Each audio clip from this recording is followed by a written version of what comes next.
What's up? What's up? Yeah. What's up to the chat? What's up to the chat? What's up?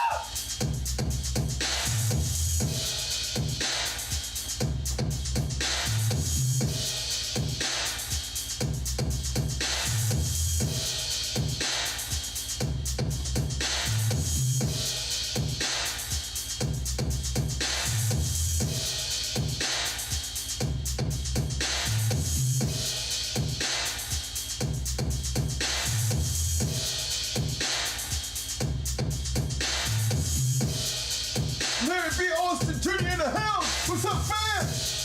Mr. Eric Collins, what's up, fam? Billy, yo, Billy, what's up, fam? Sir Ventez in the house, what's up, fam? Mr. William Torres in the house, what's up, fam?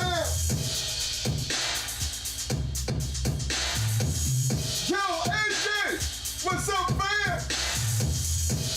See Rex in the house.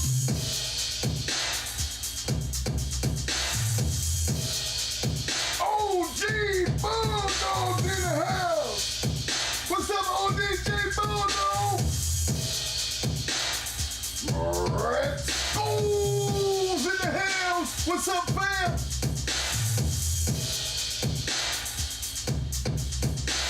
Mr. Jerome Washington's in the house. Welcome to the show, fam. Mike Lee, what's up, fam? Slick Nick 90's in the house. Welcome to the show, fam. The 260 boys in the house. What's up, fam?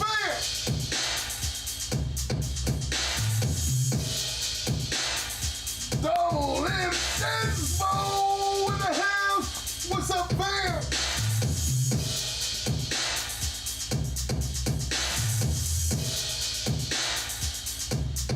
Walnut PA represent. What's up, fam? Arrowhead Kennels in the house. What's up, fam?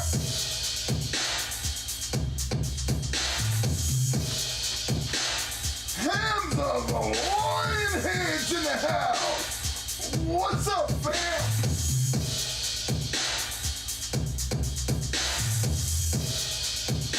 Rooted Kennels in the house. What's up, fam?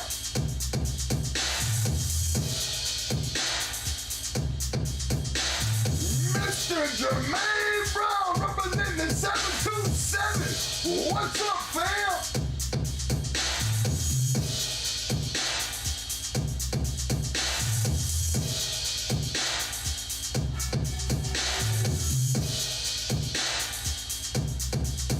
Knucklehead Kennels in the house. What's up, fam?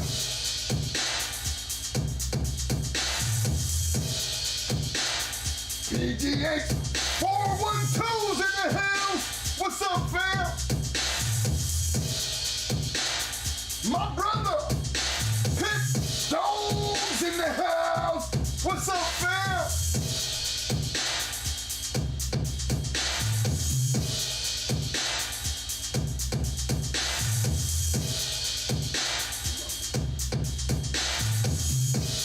Coleman 500 Kennels in the house. What's up, fam? And for all you newcomers, I'd like to welcome you to the show.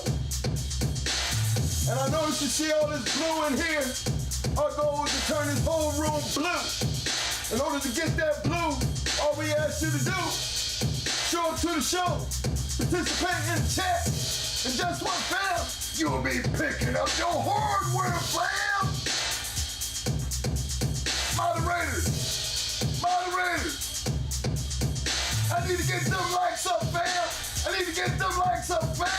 Get on them!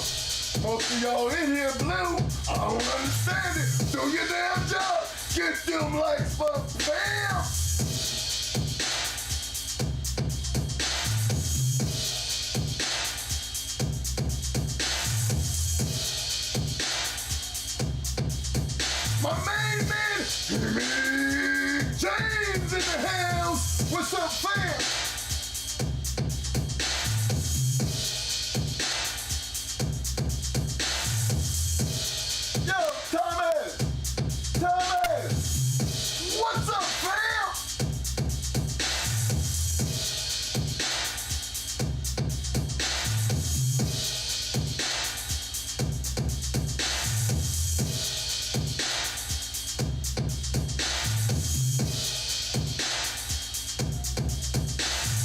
Simplify to my brother in the house, Pit Dog, and any other Marine in the house. Simplify fam.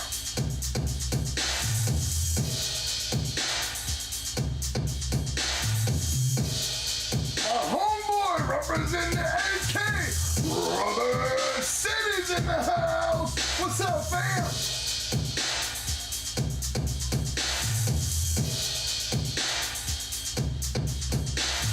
My man, Ron King's in the house. What's up, fam?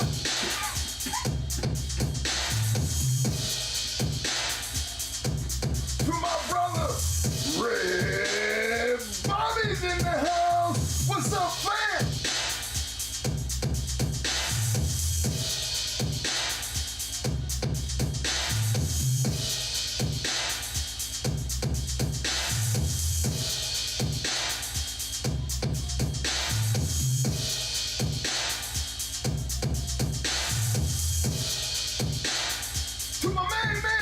Ben Broxton's in the house. What's up, Ben?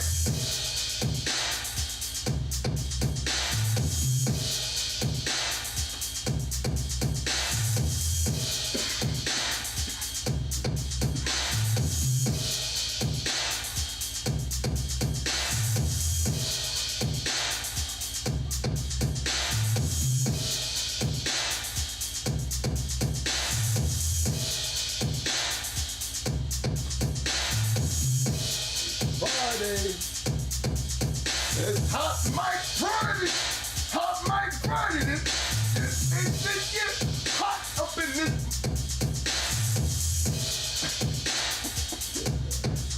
I want to start to show off this cut like shit. Pop.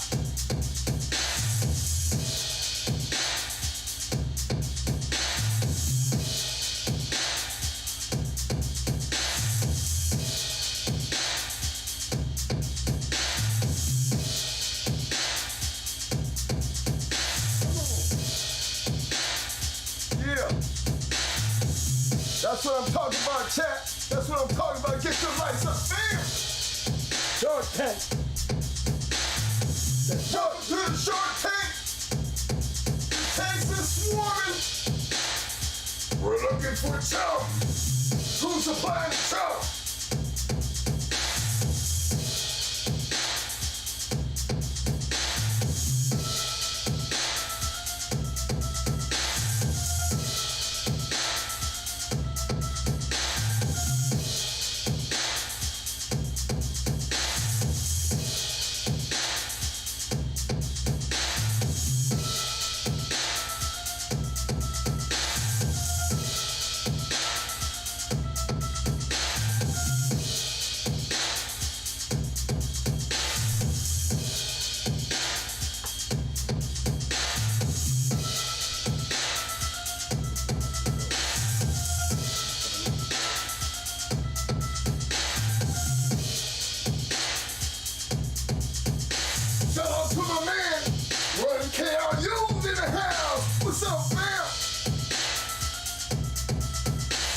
So 850 representing. What's up, fam?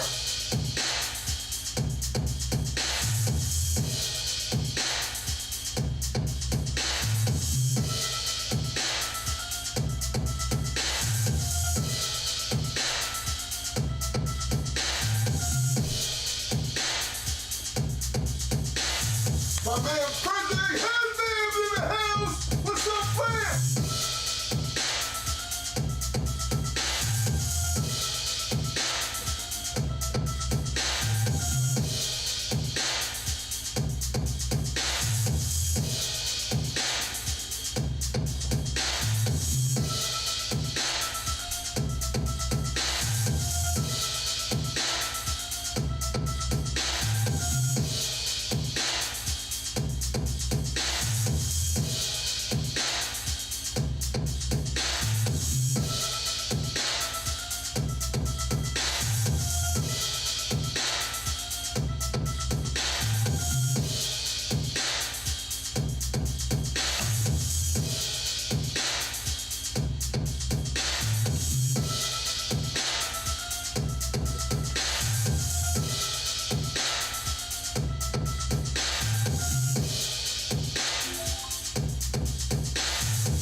My man Mason's in the house. What's up, fam?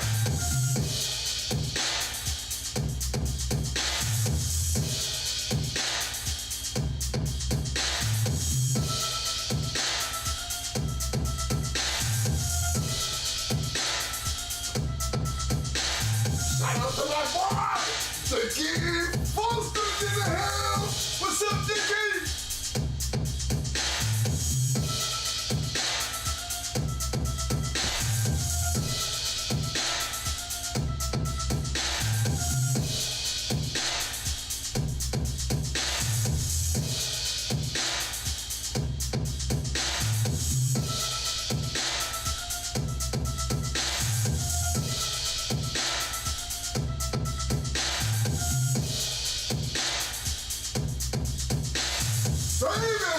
Johnson's in the house. What's up, fam?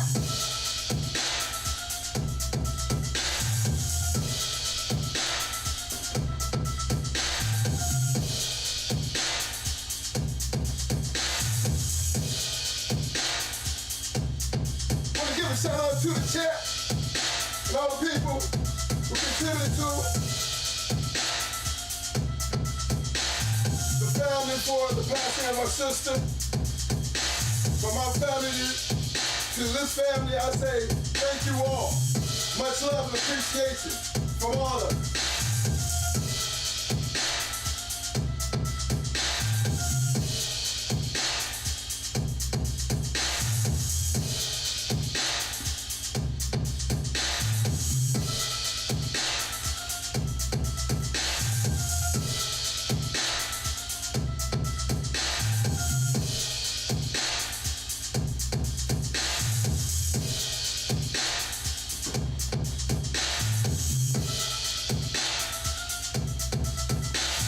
Again, special shout out to the Shark Tank.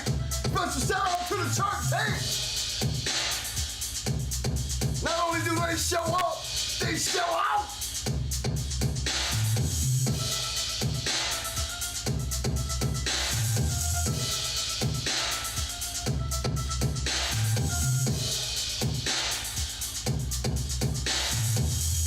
Again, fella, don't forget to use that super chat. Got anything special you want to join? Express to everybody, want some recognition. Super chat gets priority around here, but we try to answer all questions. Again, it's not a matter of how much you give, it's the fact that you just take the time out to give something, which is all gonna be well appreciated.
You notice this room is full of a lot of blue. This is what we call the Shark Tank. Here, this is part of the fraternity. This is what we do over here. In order to get that blue, all we ask you to do is show up to the show sometime. Participate in the chat. And you will be picking up your hardware, fam. That's why it don't cost you nothing over here.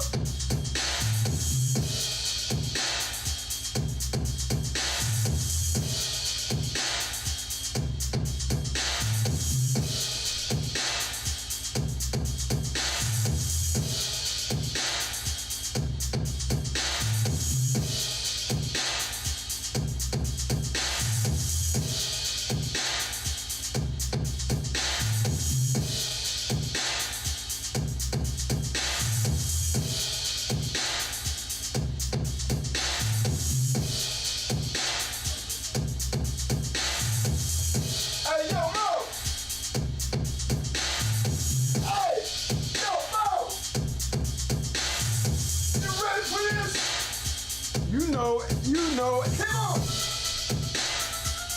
What's up, y'all? What's up, y'all? That's right. Hot Mic Friday. Come on. You already know the deal, fellas. You got to make sure y'all done got down before y'all done sat down. Check them chains. Check some collars. Give your dog some fresh water. Some feeding.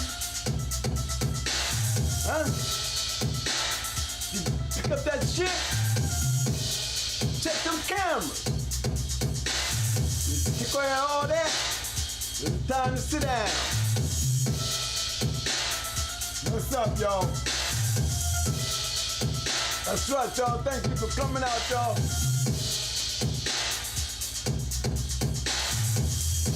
Sit back, sitting here. You may enjoy this Friday.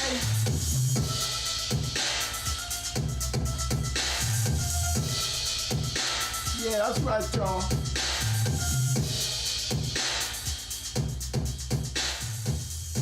Hey, what's up, everybody? What's up? What's up? What is up? First and foremost, I'd like to thank this podcast chat and all the people that come and view this show.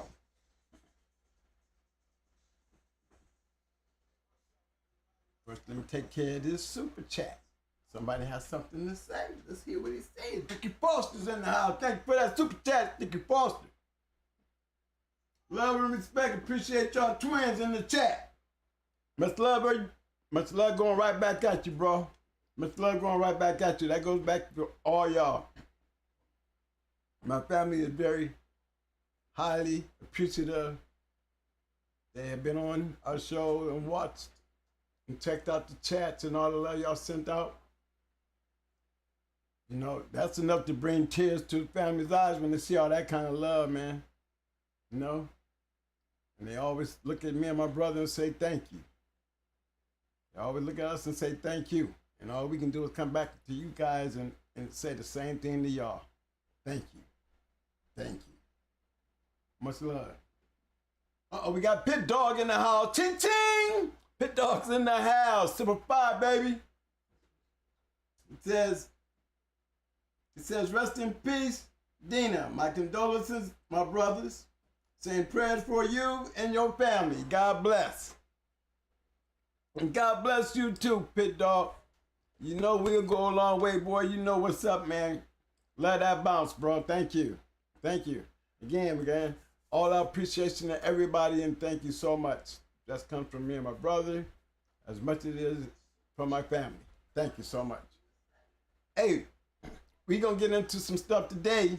Hey, I know we're going to, what we did last show, you know, we're going to carry on. You know, that's going to be some of the things that we're going to be dipping in and out of. We're going to be showing them some of them old ads where y'all get a chance to see how those great dogs was being studied out. You know what I'm saying? Y'all look at them dogs and then look at the dogs y'all paying for today. Y'all be like really checking y'all hand. All right? Just letting y'all know what's coming to be. All right? But in the meanwhile, we're going to do some more of that. Now, today will be our last show until the following Tuesday. Not this coming Tuesday and not this coming Friday. We're going to be at home dealing with my family, being with my family. So, guys, we won't be here next week. Now, I know y'all can find something to do. You know what I'm saying? Something to do, man, just 1 week, man. I'm going to miss y'all, too. I'm so used to being here with y'all. You know, it's going to feel funny. You know what I'm saying? I might just do a pod, just, you know, from the mobile. You know, I don't want y'all to see all that cuteness running around, though. You know what I'm saying? You know, we got a lot of cuteness in our family, man. We don't want y'all to see all that, man. We're going to be up there enjoying our life and trying to have some fun. And try to get over this sadness, man, and probably get back to some gladness. So when I come back home, man, all this stuff would be done. My life would be back to healing, you know, best it can. And I can get back down into this thing right here where I want to be. You know what I'm saying? So I really appreciate y'all guys hanging in there with me, man. and being there for me and my family. I really do. Thank you. Hey, Mike. Sure, I got some shout outs I want to get right quick. Mike got some shout outs you want to put in here right quick. My man Greg Ting's in the house. The Georgia boy. What's up, fam? Mayhem Kennel, Louisiana, Combine Kennels in the house. What's up, fellas? What's up, fam? Okay, I'm done. Oh, Adrian Mills in the house. What's up, fam? What's up, Mr. Mills? Shout out to the chat. What's up, fellas? What's up, Shark Tank? What's up, baby? What's up? Don't smell no chum tonight, so I guess we're just gonna have to swarm around here in this podcast. Y'all find us something else to do. We ain't gonna be eating much, all right? So let's go ahead and get this thing started. Mike, this is your show tonight, man. Yeah, I want to get into some things, man, because, we're going to be talking about some little bit of integrity. You know how I did a little research this week, you know what I mean? Hey, while we at it, Mr. We might be getting a visit from the Triple M. He wants to slide through here today, man. He's taking care of family business. And once he gets done with that, if he can catch me still on, he wants to stop in and holler at you fellas. That's good when you got the old timers wanting to pop up and want to get in here. When I get back, we're going to bring all of these old timers in because they got a lot to say, man. I want y'all to hear it, man. All we've been getting is a little. They got a whole lot. If I can sit here and do all these dang videos that I've done, man, just imagine these guys here. They're just more information, more knowledge, man, and more entertainment, man. So let's get this thing pumping, Mike. Giving you the seat, man. Bootsy! What's up, fam? I will be nearby. WKR K9's in the house. What's up, fam? I'm always going to be doing these little shout-out things, you know what I'm saying? Y'all know what I'm saying. You can do this right here. Keep up with my sound right quick. Look, fellas, y'all know, I don't get on the camera that much, but then when I do get on, we're going to be talking some serious business. It's going to be, I'll be into the pedigree thing, but tonight I was trying to discuss this integrity situation, as far as the fraternity and the relationship with the dog, the handler, the kennel, the people. You know what I mean? I think it's one of them things that where you gotta have that to be able to move around and network with people. I always looked at, how well you were as a person, represented how well you did your business, and people see that and they don't have a problem doing business with you. You know what I mean? A lot of the breedings, we did, I think Tuesday, as you looked around, we were just diving in and we was addressing some of the matches, back in the day. But as you notice, as we was going through them, we was putting up those pedigrees. Did y'all check out some of them breedings that some of these dogs had? That means there was a whole lot of competition going on, but there was a whole lot of network going on that was creating a lot of them champions that a lot of y'all never knew or nothing about. I mean, we just didn't do the winners. We was doing the losers to show you the competition was always there because you didn't see in none of them loser columns no mutts. You ain't see nothing scatterbred. You seen them pedigrees looked just as good as a loser as a winner did. That's what we looked at as far as competition. And when you got that type of competition, and in order to get those type of breedings, them people had to know people who had good dogs, that created good dogs, that kept those lines going. So when you made and hooked up, it was competition going into competition. And that was something big. And that's why we push on to this part right here, to integrity. Because I think it's so important that we show our pedigrees, and I know y'all be seeing a lot of pedigrees, but one thing I know, you don't see pedigrees like that. Not now, because you're not doing what it took to get those pedigrees to look like they do back then, today. Not that they can't be. The thing is, you got to be able to do the things, hook up with the right people, create the right atmosphere to do the things that you're trying to do to create the best animals that you can create. That's all. And that's why I speak on the integrity part of the game, because first thing, a person don't have to know you personally, because a lot of people that we ran into and a lot of the guys that we hooked up with, we did not know personally. Somebody introduced us. Somebody either said they heard of us. And then from there, it's on us. It's on how they look at us. Why would you want to give me any information? You know? So it had to be something that we had to bring to the table to do the things that we did. And it wasn't a lot of money. In most cases, it wasn't no money. It was just, hey, let's try it. Sound like a good idea. Let's do it. You know? Now, when you're dealing with people like that, people always say, you know, to get something, you got to give something. And I always felt like that's not always true. That's not always true.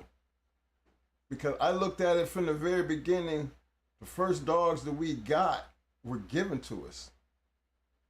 We didn't buy none of them.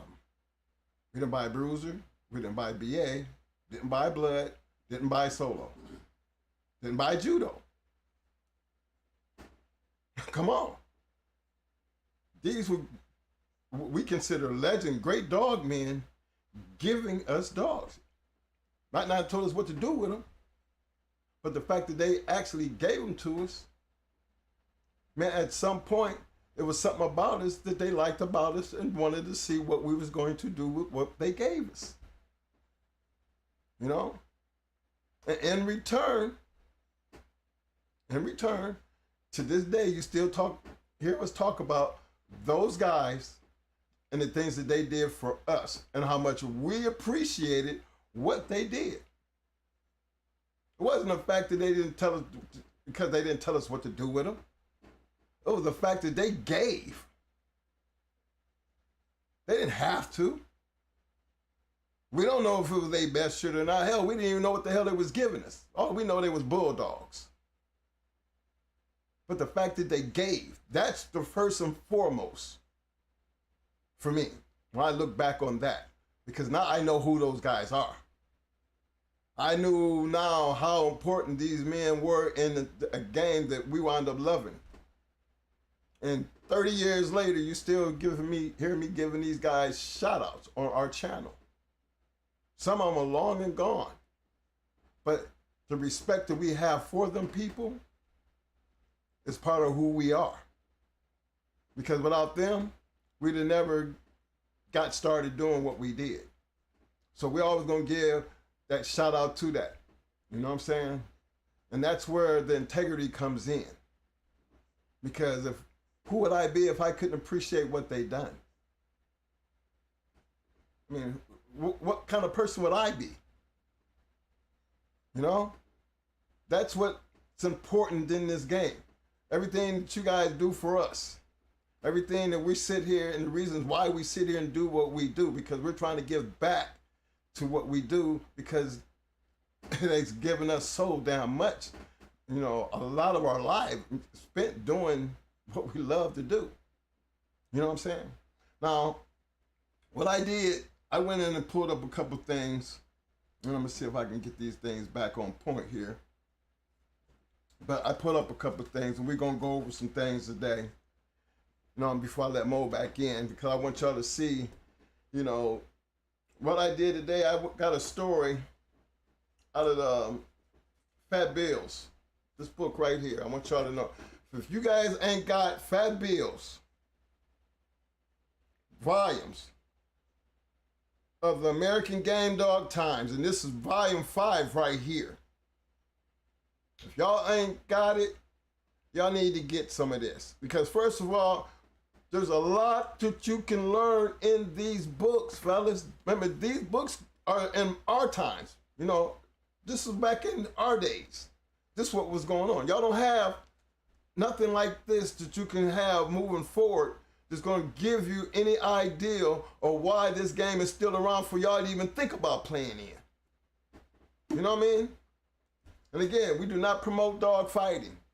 This channel is strictly for historical purposes and entertainment. It's a learning process of what we used to do. So we're not telling y'all to go out and break the law with the dogs. Okay? It's called,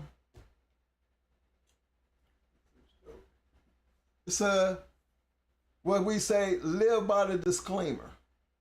Y'all know what I'm saying?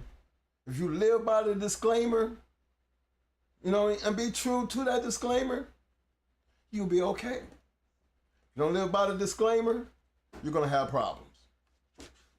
Now, one of the things I wanted to bring to your attention, let me pull this up right quick. Y'all bear with me here. We're gonna do a little switching around here. Let me get to this swing right here. So y'all let me do this right quick here. Hold on. I know y'all see that and everything, but we're gonna go down here. Where is that at here? Here we go. I'll pull up this story right here. Now here's the story. Now this is the report out of the American Game Dog Times right here. This is one of the reports. I want y'all to check this out with me. This was Virgil versus Falcons champion Dingo. Champion Virgil versus champion Virgil versus Falcons champion Dingo. Havana Chico was the referee. Okay. Get over here. Where's my mouse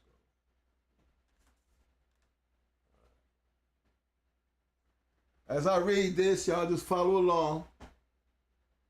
Both dogs are 3-time winners and dead on weight. Virgil is a Kobe Jeep Rascal Cross, and Dingo, I am not sure of the breeding, but I think he is off for Warlock and Selena. It's obvious that Dingo is a much bigger dog and won a previous match of 50 pounds. Virgil is a true 47. Dogs met in the middle, and Dingo is dominating the fight and appears to be the stronger dog as Virgil runs extremely hot just 5 minutes in. Dingo works the front end while Virgil tries to hold him out. By 10, Virgil is completely exhausted and having trouble holding Dingo out. A turn is called on Virgil at 15. At 25 minutes, a handle is made with Virgil to go, and he does straight and true at 30 minutes, and handle goes straight true. And at 30 minutes, a handle and Dingo goes straight and true. At about 40 minutes mark, after 3 scratches each, Virgil is way ahead, but starts to cool down and is biting very hard and starting to get into Dingo. By 50, it's all Virgil, and he really starts to pour it on as he works a down dog in the throat. At 58, Falcon concedes the match, and Dingo makes a very game courtesy scratch, and Virgil wins his 4th match in 13 months and at this tender age of 2.5 years old. Winner, American Game Dog Times, champion Virgil. Now, what the part I wanted that was important to me was not just the match report. You know, one thing y'all gonna learn about the American Game Dog Times, their match reports were just a little bit more detailed than the Sporting Dog Journal. So that's why I say a lot of the matches, you're gonna find a little bit more detailed over here than you did in the journal. But what I wanted to bring to your attention is what was said at the end of this report. I would like to say that Falcon Ray is one of the finest gentlemen I had ever had the pleasure of doing business with. And his dog, Champion Dingo, and one fine animal too. He just got beat by a 47-pound ace. And there is no shame in a dog that's game.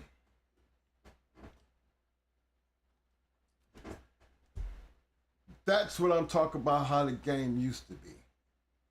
It wasn't about just the report. I mean, I read the report so y'all could just see the detail and the difference between the Sport and Dog Journal and what, you know, Fat Bill had going on. But look at how the winner handled it. You know what I'm saying? Look at how the winner handled it. That's the part that I was talking about, the integrity of the game. You know, he didn't have to write that. He could have just did anything. But he made a point, and you're gonna see a lot of that happening back in them days. You know, it was a lot. Champions against champions. Champions against champions, you know, hey. You know, you can't take nothing away from the man that's willing to stand across the other side back in them days. That's the camaraderie that I be talking about that, you know what I mean, we need a whole lot of to be able to maintain and survive things today. You know, without that, you don't know who you're dealing with. When you don't know who you're dealing with, that could be a major problem in any and everything that you do in life. So that's one of the things I wanted to talk to you about. Get that out of the way because it's the integrity of the game. Here's a man that didn't gloat, but gave respect to the man who was willing to stand across from him, okay? The other thing I wanted to get into was something that we always talk about, you know, other people's opinion on how they do things. And this is another story. I'm gonna read it. I just want you guys to just follow along. But this story here that I'm fixing to go to is by MILLMAKER. Let's see if I can pull it up here. Yeah. Now here we go. Here's a story, you know, he wrote an article for American Game Dog Times, and I'm just took this article just to give y'all some of the stuff that's in it, and I'm just gonna read it out to y'all, and y'all can just follow along with me. So bear with me as I do this, because you're gonna see a lot in here that's gonna help a lot of you guys, and you gotta kind of understand as I read through this article the importance of everything that we've said over 69 videos. And we've always tried to make our, you know, say certain things and make certain points. But that's just coming from our side. But my point in doing this today is to let you guys know that everything that we learned, we had to have learned from somebody. We did not create this way of thinking. This way of thinking was there long before we started it. But because of the people we were around, the mentors, and remember that, the mentors, because of the people we were around, you got a chance to take advantage of the things that they were actually telling you. Fast lane. It's the fast lane, gentlemen. This isn't the neighborhood game. This is the fast lane. So I'm going to read this about this note the MILLMAKER wrote. So just bear with me as we make it through this. He starts off, I have my video completed on conditioning. Also, my book, and 102 treadmills I've built over 29 years. Not only have I tested my product for sale, 102 others have helped me improve my product for the betterment of all. The betterment has been proven more than 1,000 times. My treadmills produce a conditioned dog with a free technique. Fast muscle, twitch exercise. Not tension restraint, slow movement, exercise called through conditioning. You can use a 10-speed bicycle to get the same effect as his treadmills. And call maximum stress. Done correctly, your dogs cannot and will not experience a high heart rate in the contest than any other day of his conditioning schedule. That means when you buy my book video, use a free turning treadmill or a 10-speed bike, your dog will not have a hot spot or have to take a bottom. You win the contest because your dog will and continue to keep his adversary from getting up, staying at maximum stress. while your dog recovers on his feet. The scenario is the best happening for the dog because you win with your dog, with very little harm to your dog. I got that part. Yeah. Your dog gets to start the pre-keep for his next contest until you contest him again in a few months. I've helped more people do that than I can remember. All these people still have to stress and strain their dogs and still win. The reason for that is because people don't understand what the Cajun rules are and what they mean. That meaning is what hurts both dogs, winners and losers. For the winners match into a dog condition as well as him.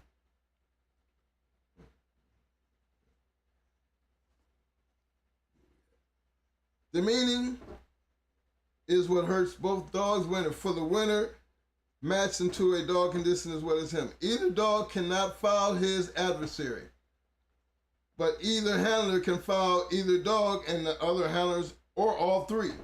That happens almost every contest I've witnessed since 1993. I would have seen that since there are so many of you great dog men at this time, that none of you people would want to lengthen and fight or stress these dogs any more than necessary to win. Great or poor dog men are the same. Remember that, y'all. Great or poor dog men are the same. They started their apprenticeship thinking they know what the rules are for and what they mean. So when the referee a contest, they think and do what they know. Enough about that for now. Y'all need to know the beginning of the rules, and it's not that far back from today. Around 19 whatever, a man named Garbin Tyran was the chief of police in Lafayette for 20 years. Mr. Tyran provided a place for the greatest dogmen in the world to... Okay, hold on 1 second. I'm going to bring this down so y'all can read.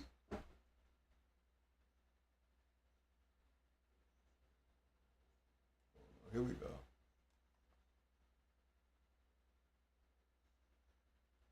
I'm going to bring that down so y'all can keep up with me here. It'll clear up here in a second.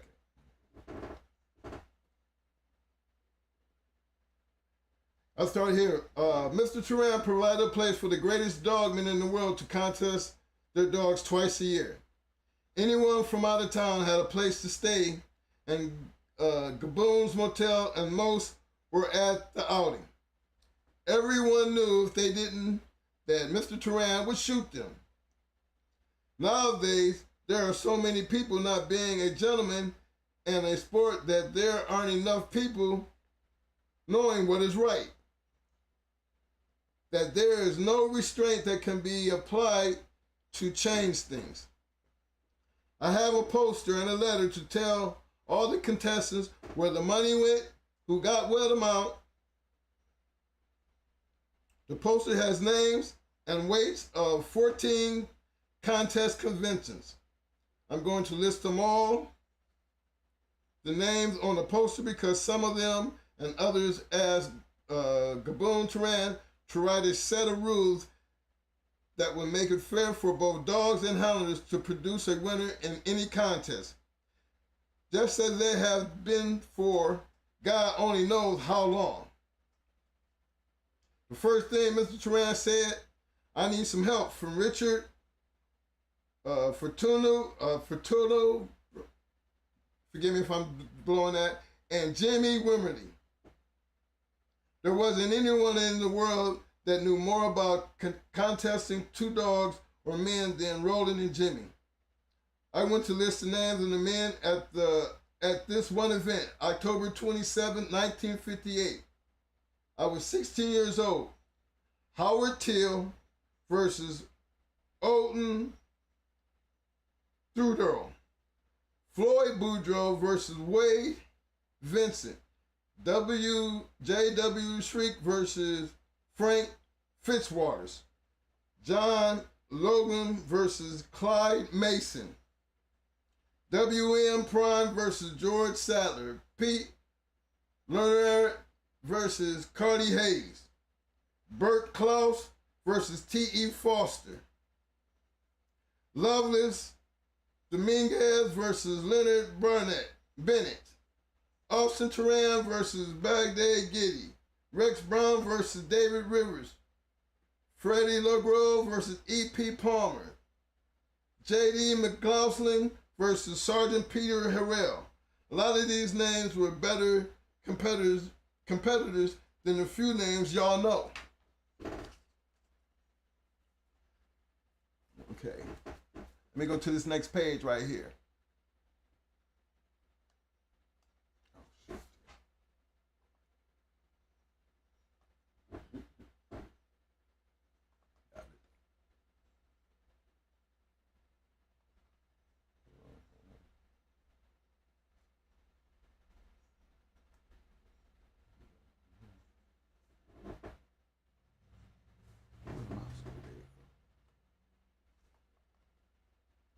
Okay. Now, there wouldn't be any reason anyone couldn't or could not know someone would referee a contest because they knew the meaning of the rules.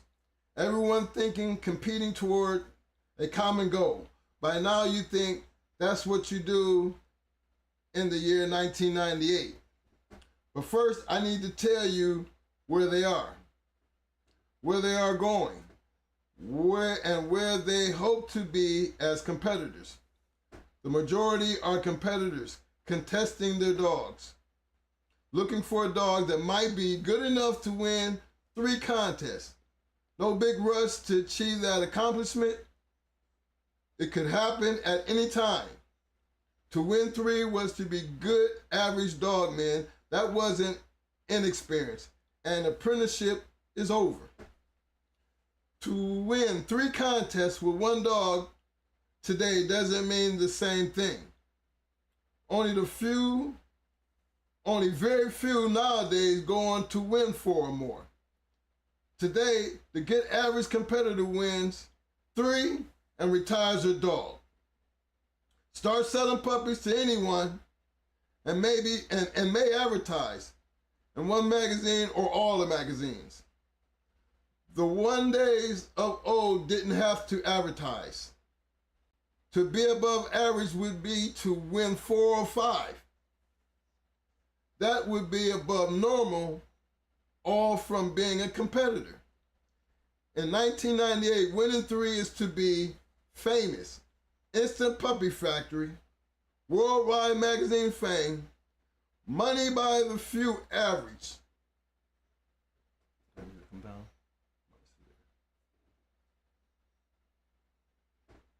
Yeah, good.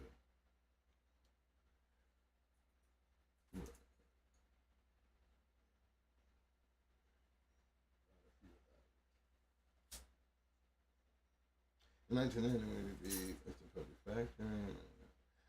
the majority breeding to dogs with names on papers are winning 3 generations back. Let me read that again. The majority breeding to dogs with names on papers of winning 3 generations back. Losing the concept of breeding the winners mostly because they are not of the days of old. Will never be a competitor, not knowing that names on papers are not what produces individuals as the few. Now let's talk about 1998 and the misunderstanding of the rules. That doesn't change the outcome of any of the contests, but it's just not right. I went to Mountain Man's. Let me get this down. Hold on, let me make sure y'all can follow along for those who will follow.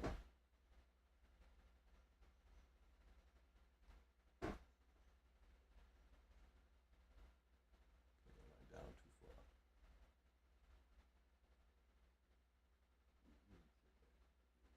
Okay, here we go right here. Okay, I went to Mountain Man's to watch Pit Dog try to win 7 with a dog named Cece. Because if she won 7, Pit Dog would be the few in the world that would achieve that honor. If it was easy, there would be more people getting there. Nowadays, somebody beats 3 Maryland Ducks and they quit.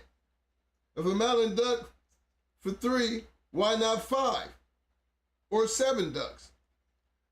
Because they don't know they are just average. Pit Dog caught on right away as a world-class competitor. CC wins 5, and he's above average. Tell me, he's looking for 7. He did it, and now he is world-class. But tell me, maybe 8? Like I said, before I went to tell Pit Dog that he and I were only 2 dog men there that night that had conditioned and won 7. He and I and others have done it with a treadmill that I built. Pit Dog has 2 certificates of merit for CC.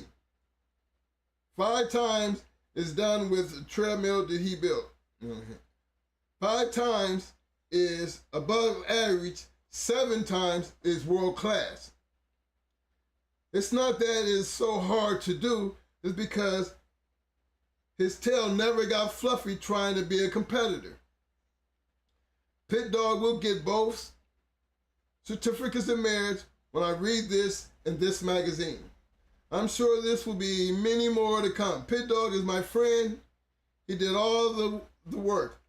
I answered any and all questions with opinions of what I thought it would take to condition and win. He did some things I said. He did some things he thought was right.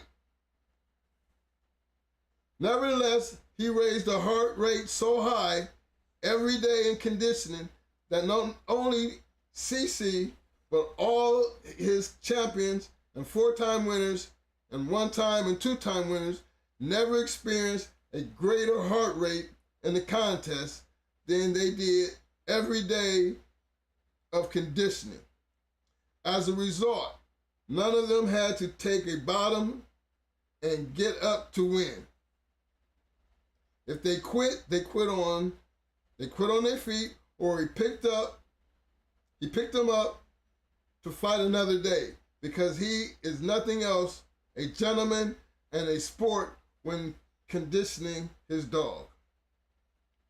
I'm going to stop that right there because it's just giving you a little insight. Just give y'all a little insight of what it was back in the day. Because y'all have heard us say this on a couple of occasions, you know what I mean? And this was 1998. He's saying that. Remember, he been in the game at this point 40 years. You remember, at 1957, he was only 16 years old. He's telling his story in 1998.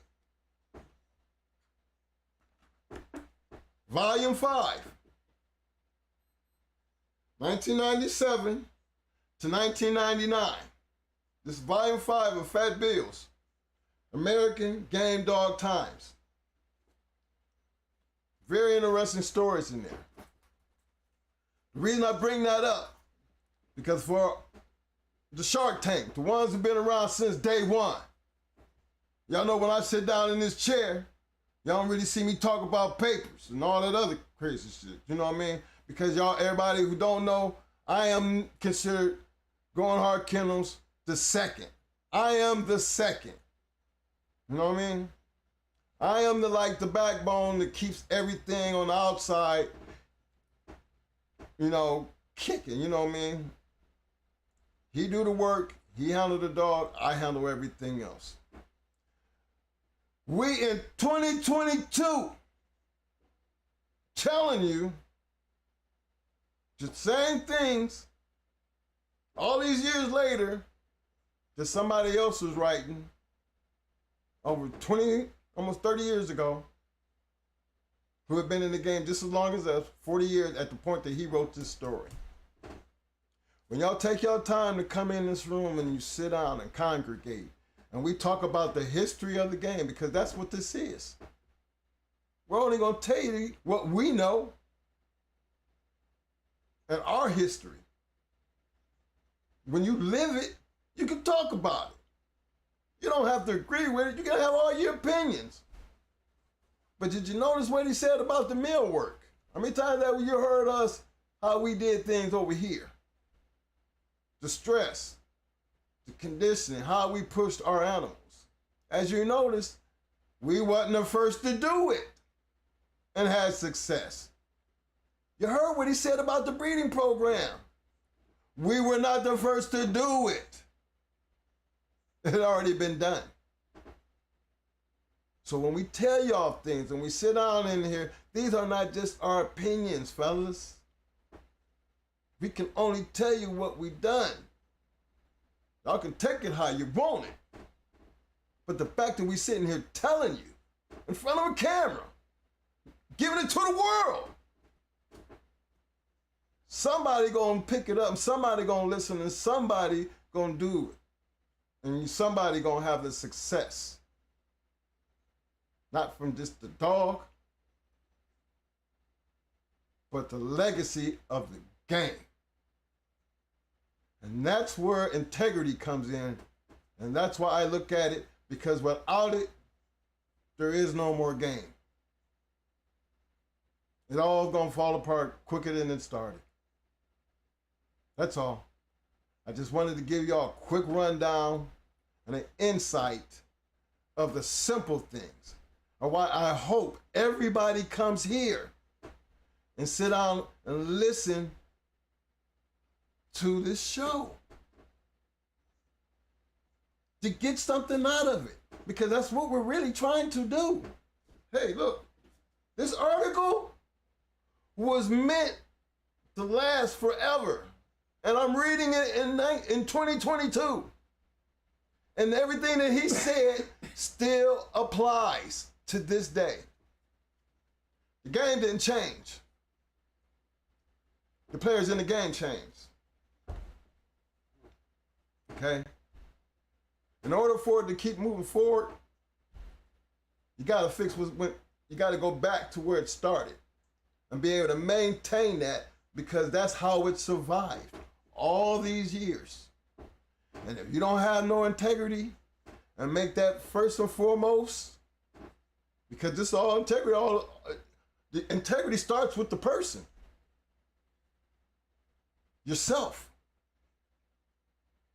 If you got yourself and you know where you stand, then it's easy for you to understand and deal with the person that you're trying to deal with. And it makes it easier for them to deal with you. Because when you have integrity, you have trust. And remember, without me having to go over the things that make this fraternity a fraternity. You know what I'm saying? That's where the love of the game comes in. And when you love this game, considering y'all feed them, you clean up their shit.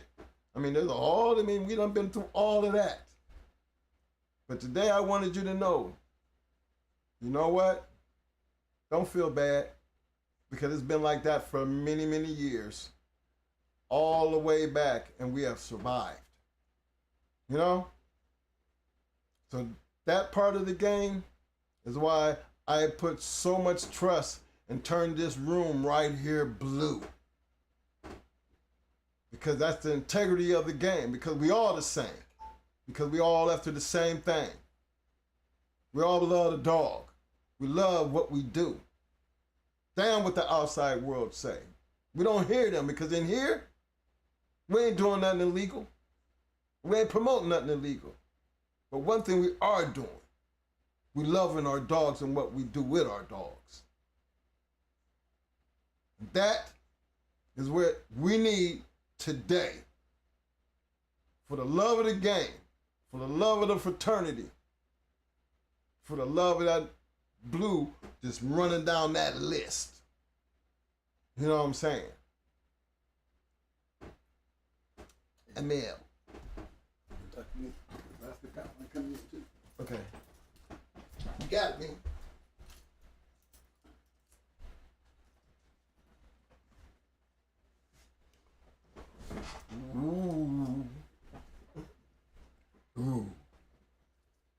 to blow that one, y'all, because that was like, okay, all right. I call that, what they call that? When you tell somebody something and you keep on saying, man, just keep beating it and beating it. I think I be beating it because it's the most important part of the game, personally, to me. And it just shows that, you know, what I've been saying ain't nothing new. Remember, I told you I paid attention because I wanted to be them. That's how bad I paid attention. So I'm glad to be saying things now to you guys that y'all heard coming out of somebody else. And the guys that come on this show, you know, all they doing is really reiterating what I've been trying to tell you guys. Every one of these guys they're legends, man. They are. I mean, we look at their pedigrees and we see the same old formulas to the winners. Winners. And we still talking about 1998, you still talking about the time that I was running around out there. I can take it back a little further than that in the early 90s and run it up into the 2000s. He was down there in 1957 when it was free balling. You see how he ratted that shit off. And like he said, the competition. There we go, champion against champions, champion against champions, you know what I'm saying? And I always say what I say. You know, it gets down to the bottom line. Virgil running hot and being able to come back. Virgil running hot and being able to come back. Not understanding what was making him run hot. My question ain't to Virgil. My question is to the Falcon dog, Dingo. Dingo ran out of gas. He ran out of gas. And let Virgil catch up, catch his wind. So that means in his process, he wasn't on overload. Because he didn't have the load to carry him. That's how Virgil came back. That pressure wasn't on him to keep him down and keep him hot. But he was a fast lane dog. And in fast lane, these are the kind of things you see. This is what makes the story. That's what makes it a great story because Virgil overcame. You know? A lot of questions behind Virgil, but one thing about Virgil the dog, can't knock Virgil the dog about a damn thing because Virgil the dog was a badass dog. Now, he had help because he had a great handler who could do what everybody claimed he was doing. You didn't put that on the handler, don't put it on the dog. I still got to give Virgil his. Going to give him his.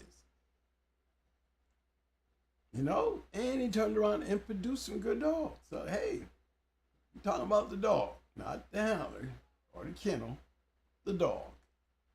So, that's a good note too. Because I would have loved to have been in there with Virgil going hot on me, my opportunity, you know, because I believe in stress. I believe that my advantage was just that. Guys don't do that. You hear the man saying it? The man was banking on something that he knew that most guys don't do. They don't understand that method. You know what I'm saying? But the winning kennels, I'm telling you, the ones that I knew, these were fast lanes. When I say fast lane, I'm talking about dogs, guys, that you got to understand what fast lane looks like. And this is why he called most champions, he called them average. And you understand why? Because the pressure back then was deep. It was hard to win 3. And it sure wasn't safe to have 5 under your belt. Because you'll lose that grand champion title quick back then. There's a lot of grand champions that have been downgraded to champions with great dogs that didn't make it or lost their title. thing about it, like you said, 6-time winner, 7-time winner, 8-time winner. We seen them.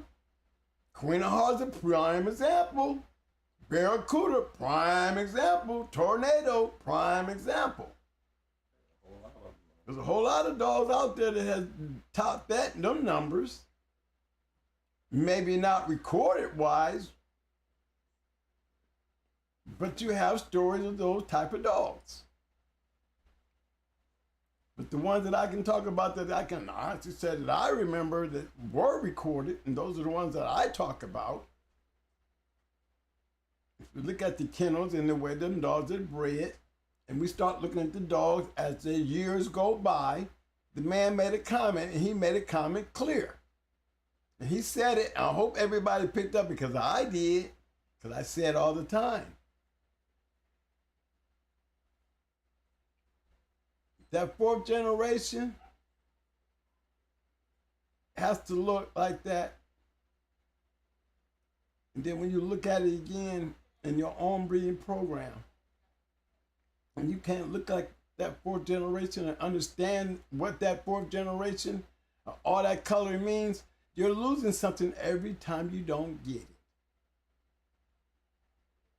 And that's why Twin has bred to so many champions. If you notice the champions that I bred to, they were grand champions, register of merit. So I'm going to breed to those dogs because I'm trying to keep my first like my 4th. It's got to stay consistent. Because when you lose that consistency, I'm telling you, and the only way you can get that consistency, and we all understand that, we all clearly understand the only way to get the consistency must not be said. Should be understood. What makes it such an important factor back then in the 4th? Must we say? No, we don't have to. We all understand. What we don't understand is stop living off the 4th and keep it up here in the 1st. This is a very important part. I mean, we've seen it enough.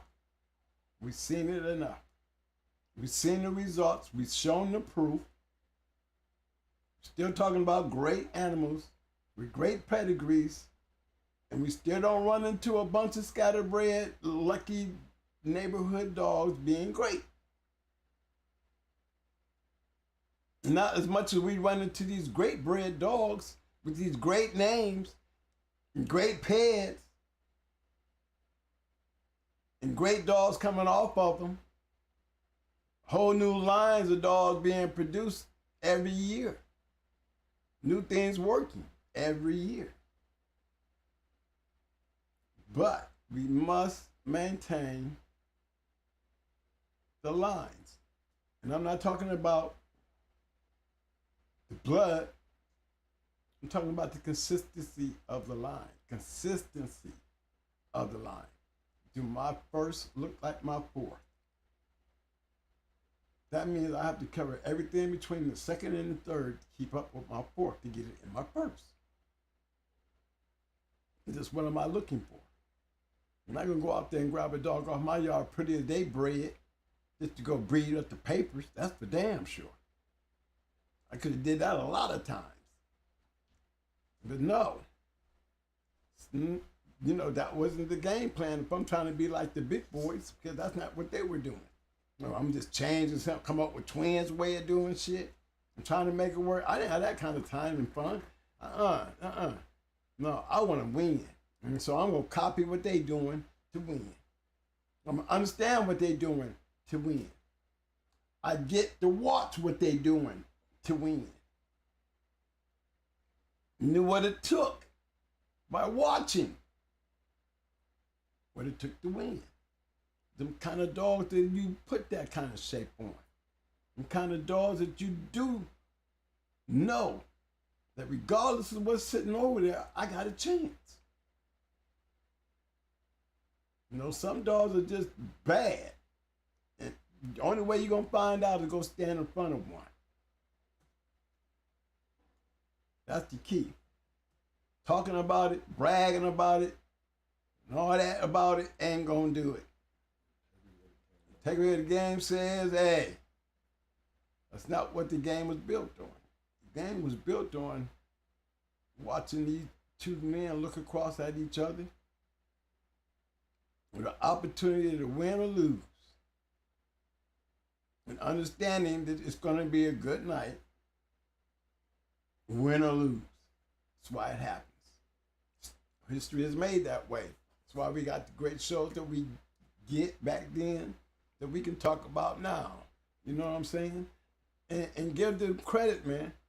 Because the biggest thing in the world to me that I like, you had the opportunity to see was grand champion against a grand champion, champions against champions.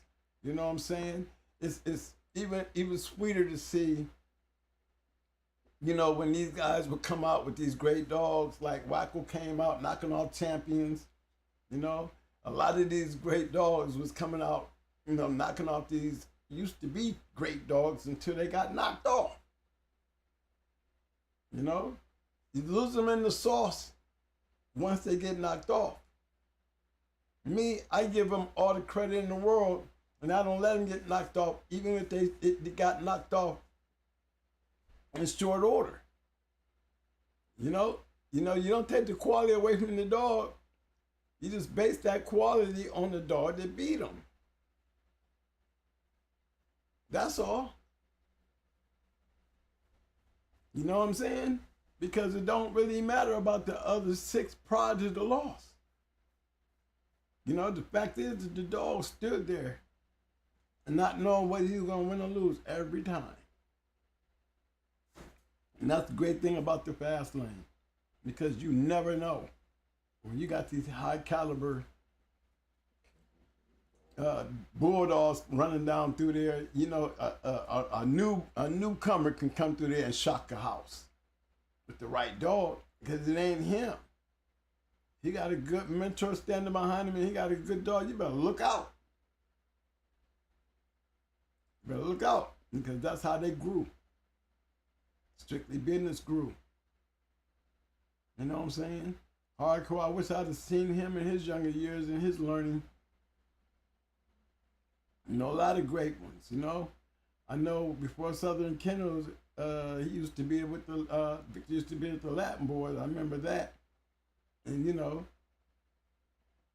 I used to ask the same question. I mean, I wear my buck shit today, y'all, on Talk Shit Friday. You know why I'm wearing my buck shit on Talk Shit Friday? Because I want to talk shit about them. You know what I'm saying? You know, because it's like your kennel, right? Growing up in the game back then, you know, you seen a lot of guys just was jumping out there, having them opportunity to go into them big boys. I mean, they were taking gallant runs at them. I got a couple of homeboys on the home front. They was doing it too. You know, jumping out there, doing it in the hard way. I'm trying to tell them it's a different world. But, you know, it was kind of hard to sit there and watch them taking 3 and 4 losses in a row. I mean, it's a hard chump on the jaw. I mean, after 4, you need to go home and really reevaluate. Because that's where I be looking at the general management. You know what I mean? Like I look at the Bucks, general management. You know, you're trying to ride or die with the crew. You're trying to ride or die. Like, I know how Victor felt when he was losing with the boys, Latin boys. You know, he was probably getting upset because they were losing. You know, he basically jumped ship. You see, I ain't trying to jump ship. You know, even when it comes down to the kennel. Either I got to go home and figure out that I'm being kennel blind, or I just got to look at this shit in a different way. Like the Bucks. Okay? I mean, when we going to start winning? When you're losing, you got to start looking at the management. Now, how many dogs you feeding out there after you losing 4 in a row? That's what I'm saying. That's what I've been asking myself. If I'd have walked back in that backyard and had a whole bunch of damn dogs after losing 4 in a row, I'm telling you, I might have been evaluating. For once, I might have had to listen to my woman. Because if I'm taking out the best that's on this damn yard and I'm losing what I call the best, and this shit that I'm feeding out here don't seem to be what I call the best, then I need to start looking at what's out here. You know what I mean? You can have good dogs. I ain't saying you didn't have good dogs. You know what I'm saying? I'm saying, are they competitive to handle the fast lane?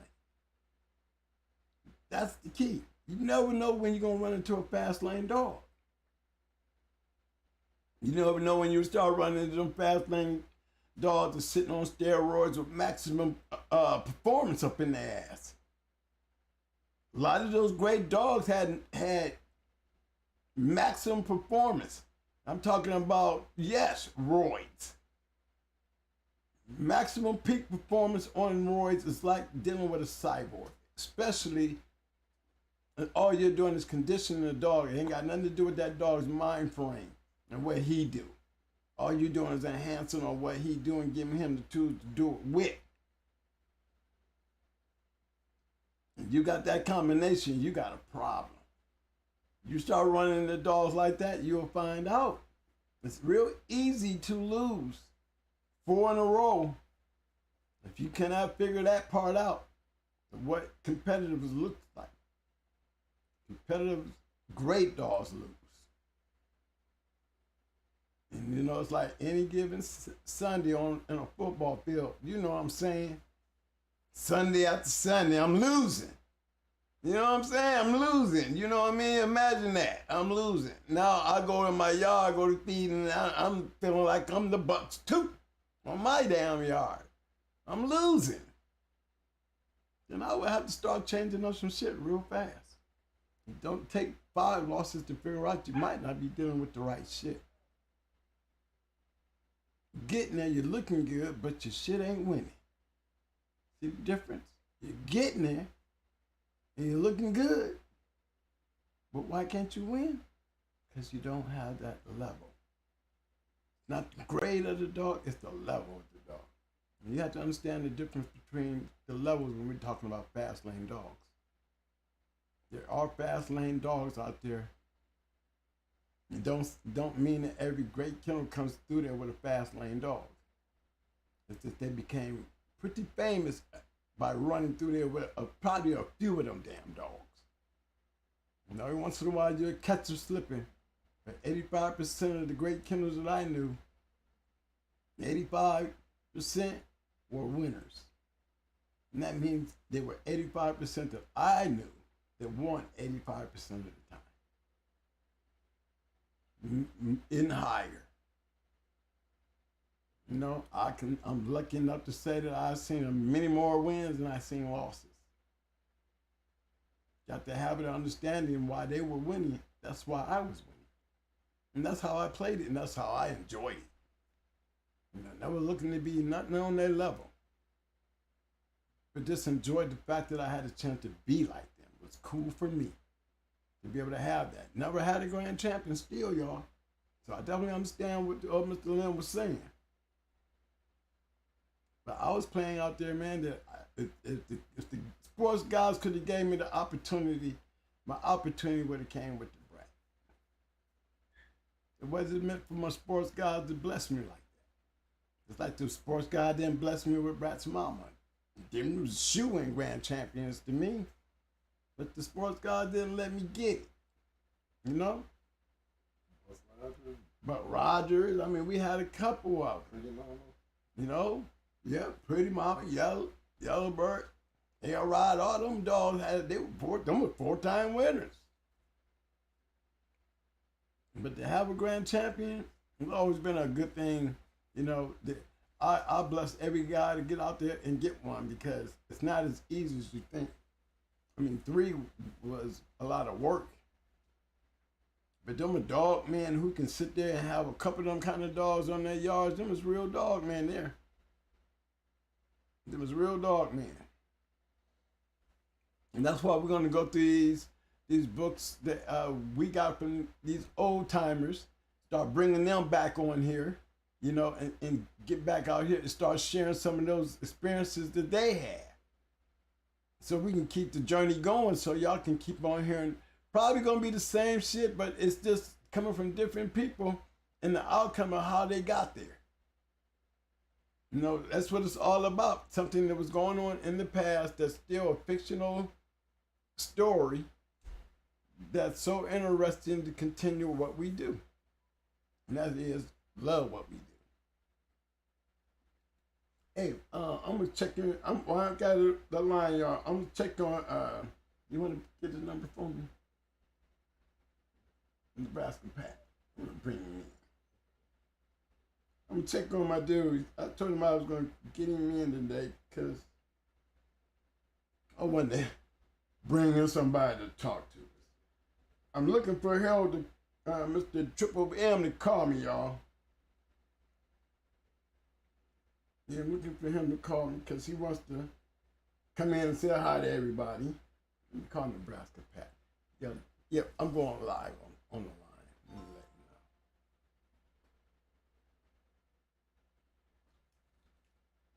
Hey, this is Jimmy Jam. What's up, man? You want to know? Hey, this Pat. Hey, what's up, baby? You live, man. I'm just calling to check in with you. You ready? Come on, man. Okay, would you want to give you a few minutes here? Or you want to hit me up? What's up? Okay, just hit me up, man, and we'll get you ready. All right, bro.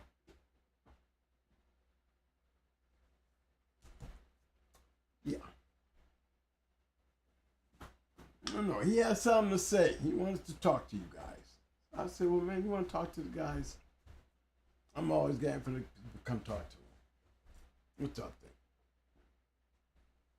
I'm just saying something interesting, which they all do.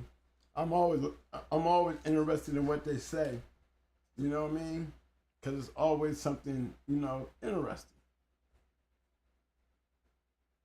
I was tripping on him when he was talking in Mike's thing earlier, and I can't see the chats, but I was tripping on the one part when he was talking about the rules and how important the rules were. Then he even made comments about, you know, certain guys, you know, everybody know the rules. Really? Do y'all know the rules? You know, and I sit there and watch that, you know, the Cajun rules have changed a lot, guys. They're not straight to the letter anymore. And to me, they should continue to change in time. You know, the format is the same, but to me, I think they should throw out the courtesy and make it all scratch the wind. You know, in these day and times, why? Because of the fact, you know, it makes it more, you know, to me, it's been used the wrong way, the normal old way. You know, it really has been. It's been abused because, again, you know, I don't never want to walk out the box with a winner that didn't courtesy. I don't even want to, you know, ever come out of the box and pick my dog up and jump up out of there without showing his gameness because I felt that he's made quit. I don't want him to quit in front of everybody. You see what I'm saying? So I say I've seen that enough to see that, you know, it's like a part of the game that needs to be reviewed. You know, reviewed. You know, not saying that, you know, just to revise the rules for the sake of the historical notes. Again, you know, when I say revise the rules, what's wrong with revising the rules? I mean, we use the rules, but let's assume that we want to use these rules in our fictional stories. And the rules need to be changed for our fictional stories, because how many times in our fictional stories, guys, have we seen a dog stand there, win, and don't courtesy scratch? That means we didn't have a game dog that got picked up in courtesy scratch. And then you have the winning dog who didn't. Game dog lose, Kerr wins, and this is how we call the night. Did that make sense? It doesn't. Not in such a sport that, you know, in fictional storytelling being told, it gives us a bad eye based on the rules. It's the rules. You know? Some of us sit there on the count of 5 and just pick them up. Whoop, never mind, I don't want to do it now. 1, 2, 3, 4, 5, and all of a sudden he didn't cut the count. He won, I'm done, I'm going home. You know, basically picking up a cur without him being counted out as a cur. See, you take that rule out altogether, and then we just put him on the line. Now you got to go get your money. See what I'm saying? Cuts all that bullshit out. We will cut down on this thing of dogs winning and quitting. You know what I mean? Scratch to win is the way to go. I mean, we see it in the show where you hear some of them say, hey, back there in the historical sport and dog journal would say, you know, and Jamie goes to win, scratches to win. So you see they were using the scratch to win. They were definitely using the scratch to win. And that's all I'm saying. I'm saying, you know, we need to change the rules like we changed the rules when it comes to the pit size. We changed the rules when it came to certain things. The rules been revised several times. And that's one of them part of the rules I think, again, that we need to look at again, you know. Especially now because it's happening more often than not, you know. And you start wondering, you know, is the competitiveness of the game lost its steam? Is the pressure on the game causing the game to lose its steam? Are the dogs in the quality and the expectations of the past at risk? Is it those days? Can we have a 4-generation pedigree? It's a great, bringing all the way to the front, to the first pedigree. Only the best storytellers would tell. But who are we going to tell these stories to? There's nobody to tell the story to. You know what I mean? So we got to find us a way to address these stories. Ben Brockton says, how can we talk about being a gentleman and respect in one breath, then hold courtesy in such high regards? Well, courtesy is that what it is. I didn't say I'm against courtesy. The courtesy of scratching a dog when you don't have to. I'm saying take the courtesy out and have to. That's all. That's how I look at it. You know, it's nothing wrong with the courtesy scratching when you can pick one up and you don't have to do it at all. My thing is let's cut the games. Let's make it a little bit more serious than the courtesy. You know what I mean? Let's play this all the way out to the end and let's drop the courtesy. You can have a gentleman, you can still be a gentleman about it, you know? And to me, it's the same breath. I didn't change a breath in either thing I said because it was all meant the same way. Nothing wrong with taking the courtesy out. Doesn't change the fact of it being a courtesy. Okay? Like I said, to be a winner and don't scratch on a courtesy, you are a winning cur. Bottom line. That's not being disrespectful. You just a dog that didn't courtesy scratch. That means you're a cur. You won, but you didn't courtesy scratch. That means you're a cur. You're a winning cur. Because you didn't scratch your courtesy. Now, if it had been a scratch to win, it would have been a draw. You know what I'm saying? That's all. There's a difference. Respect's still there. I'm still being a gentleman about it. I'm just saying, if we just take out the courtesy, I can guarantee you we'll cut out the, you know, we'll cut out all the things that come along and all the dang controversies that come along with that gentleman call of a courtesy scratch to end the show. That's what I'm saying. Let's end that so that it would take a whole lot of controversy. It would take a whole lot of, you know, like I said, Kerr's going home winning. You know, you just making the game, you know, hey, they moved the goalpost. They moved the goalpost, y'all. Come on. Okay, they moved the goalpost. It's time for us to move the goalpost. What's wrong with it? Make everybody scratch the win. Now we down to business. Now it's not it's a matter of fact. You know what I mean? When you gotta scratch the win, the show's not over when you pick up. Okay, the show's not over until you scratch. In all cases.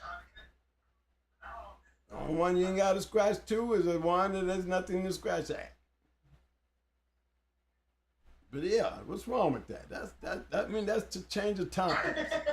I think it's needed now because, like I said, you know, that man was talking about 1998, like, you know, it was being slowly degrading from 57, 58. Because they was having a lot more 5-time winners and 6-time. It was like it was a normal thing shooting for 7. You know, even making the cracks about, you know, even in the 90s, we had a lot of them selling for 3 and not going 4 and 5 and 6 or 7. You know what I'm saying? So, you know, that's a point to be looking at. You know, he made that comment, and then we say we can, now we're all the way up to, you know, it's hard to be a grand champion these days. You know, it's hard to even become a grand champion these days with so many 4-time winners losing. You know, it makes you want to wonder, are they like they were? You know, hey, I got the Pastor Pat in the house. What's up, Pat?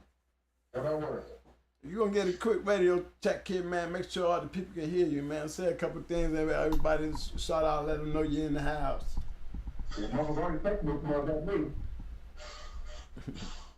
Wait, sounds. Can they hear him? My shit echoing?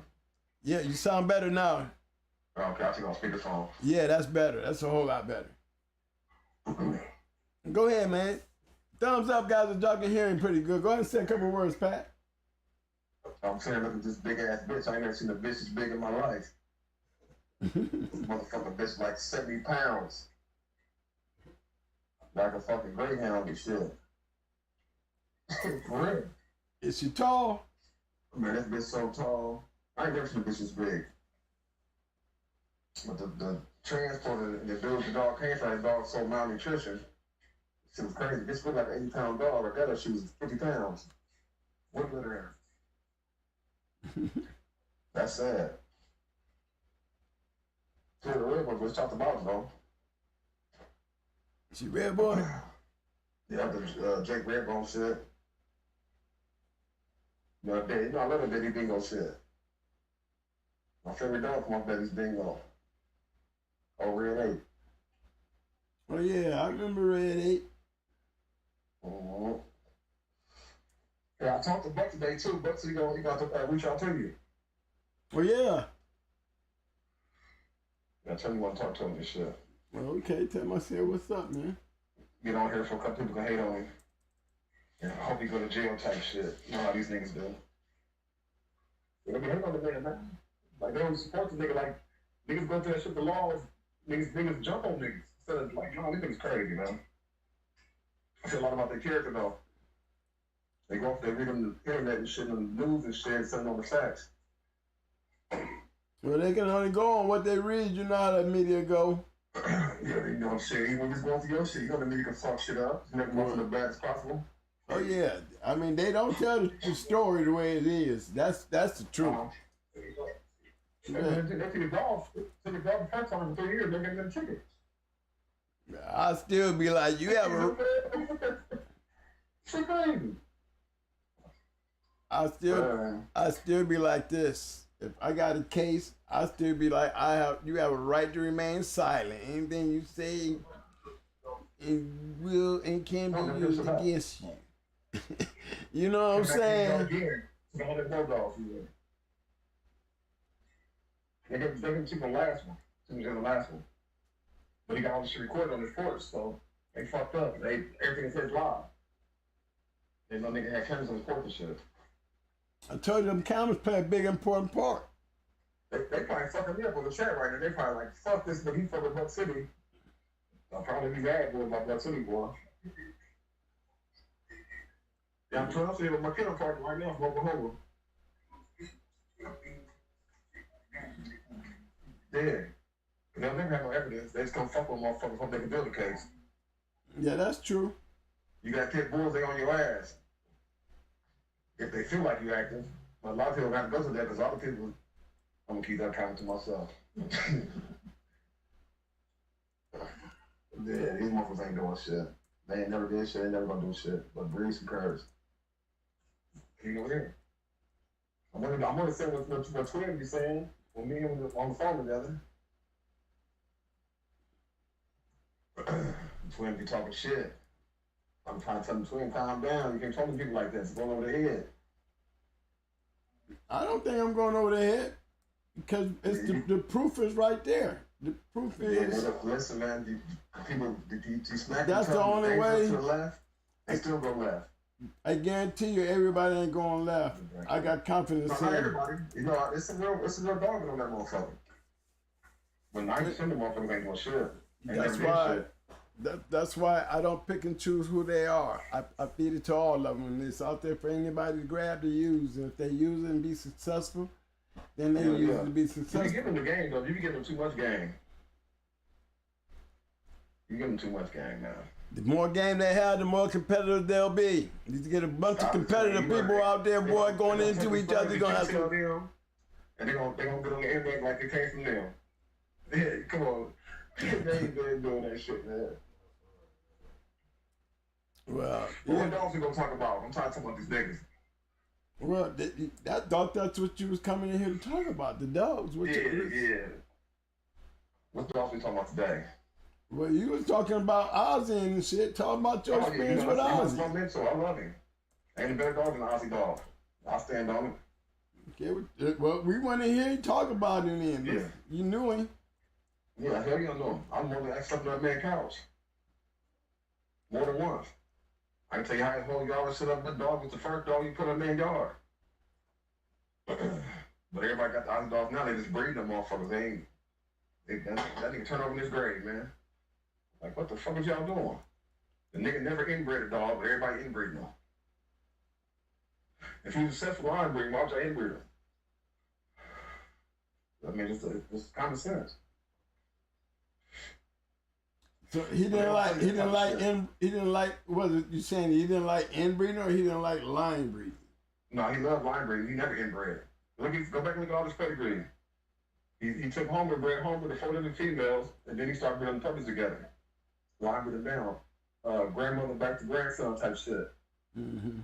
Produce competition dogs. Not just pretty pets.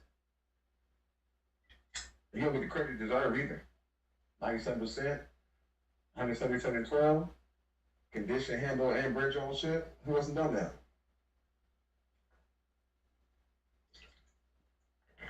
I mean, that's a question for the world. Who hasn't done that? Well, there's a couple of them I can speak on. Yeah, a couple. But he don't get the recognition like he should. I thought it was, I guess, Ivy Stevens. That's you as a dog man. Oh, okay. Talking about Ivy Stevens, right? Yeah. A lot of guys that don't. That's because the young guys probably don't know how active Ozzy Stevens was. Ozzy Stevens was an old dude that got around and catch him in any state. Any state. Any state. He coming with a dog. Traveling everywhere. Yes, he was very busy doing it. And that man Breck was unreal. He was very busy doing it, and he was able to do it and still take care of that yard of dogs. That motherfucker was 70-some years old. He's in better shape than me. That old man was in shape. I'm gonna pull one out. So we started off with them Ronnie Dykes dogs and them Don Brooks dogs. They was all straightforward. The Ozzy dogs showed them up. I got Ozzy's Ramona. She's a registered mare. I got her pedigree up right now. Yeah, look how many times she was bred. She wasn't bred 10, 15, 20 times. The dog probably to the max probably bred 3, 4 times. To the max. To the max. Everybody else can fucking breed them dogs 30 and 40 times. Shit crazy. But everything I can prove them. I got receipts. Yeah, I see Freddie Krueger on here. I see him. You said who? I got Grand Champion Freddie Krueger on here. Oh yeah. So a lot of those in the pedigrees I met. We had litter mates to Wiley, Black Tyler, Minnie Mouse died in our yard. The dogs off Minnie Mouse. A few off Red Ape. We had Tarzan litter mate brother. His name was Milo. So we had all that shit. It's almost the 50s, 90s though. And we still pushing that shit today. Okay, right now I'm looking at we're looking at this pedigree right here of Freddie Krueger. Grand Champion Freddie Krueger. Hey guys, is y'all checking out the pedigree though? Telling you, man, you get them right ROMs landing in the right place, boy, they do it. You got Homer down there, ROM being bred to Geraldine. You got Geraldine's niece to Emilio. You got Virgil, Grand Champion Virgil. Look at him. ROM. And Bubbles come off from Grand Champion R to Champion Tammy. And then you got Champion Zero. Ozzy Stevens, Champion Zero. Yeah. Virgil and man. 0 or 0? 0. Okay. Yeah. He was right. Virgil's litter mate. Yeah, this motherfucker can't tell me nothing about them dogs, man. I know everything about them dogs. So a lot of them dogs I've met personally. The dogs that be chasing the pedigrees, we had them dogs.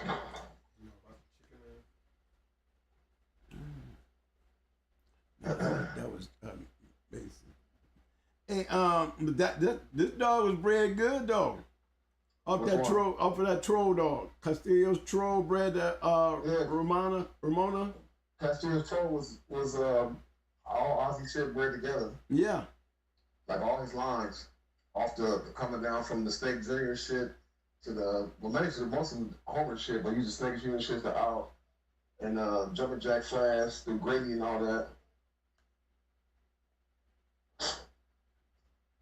That's how you supposed to breed. He took Homer, made Homer the line, and used everything as an ops and brought all that shit together. Well, shit, all these dogs, Champion Tyrone, he was out of that litter.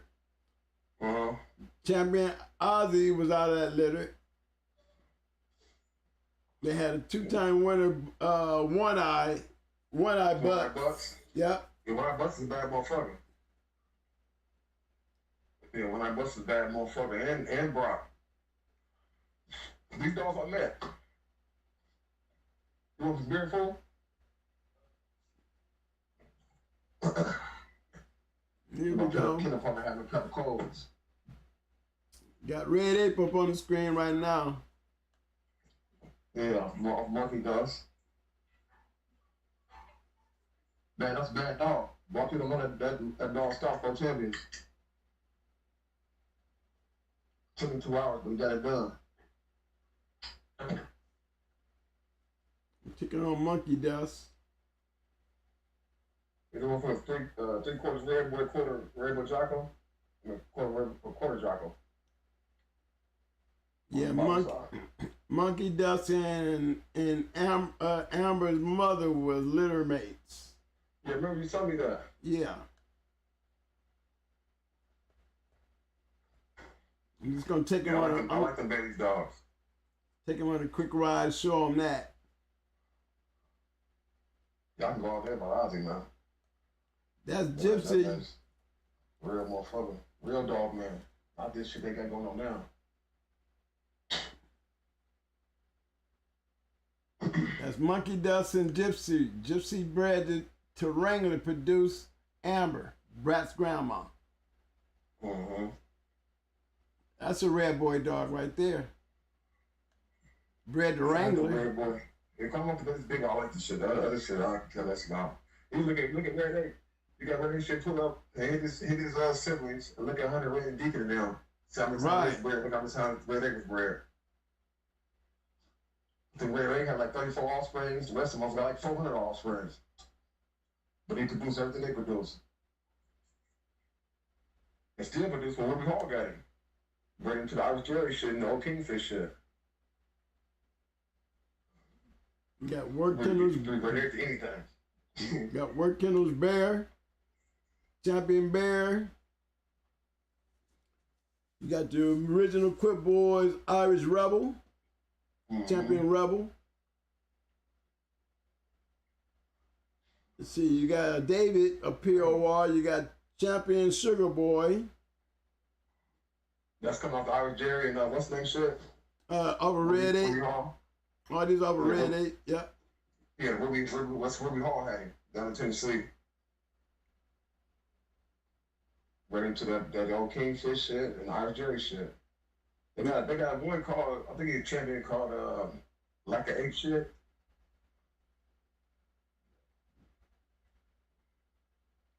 But the ones Red 8 to that Kingfish shit, they were some bad motherfuckers. Let me click on one of these champions and shit. Don't say that to them people. They gonna think we lying. Here's an Aussie dog right here. They got Red 8 bred to Lizzie Jane, who was off of One Eye Buds. Yeah, One Eye Buds. And breeding off of the Troll dog. Yeah, Troll was a lot of good dogs. One Eye Buds was a lot of good dogs. Mm-hmm. Yeah, One Eye Buds, Brock. His last one was Ringer, I want to say. Even Patty Cake. Yeah, Patty Cake come off of Red 8 too. Down off Red 8. Down off of Morgan David and them and shit. That's Champion Bear right there, fellas. Champion Bear. That's an Isaac Stevens cross right there. Should he bring into, what did he bring home into? Geraldine and, was it Geraldine, Ramona? It was home like that 4 times. It was Geraldine, Ramona, what's that dog's name? Champion Tammy and Bubbles.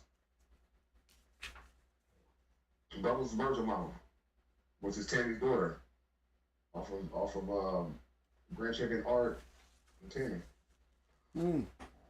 Good Eli Glenn, and them dogs didn't play.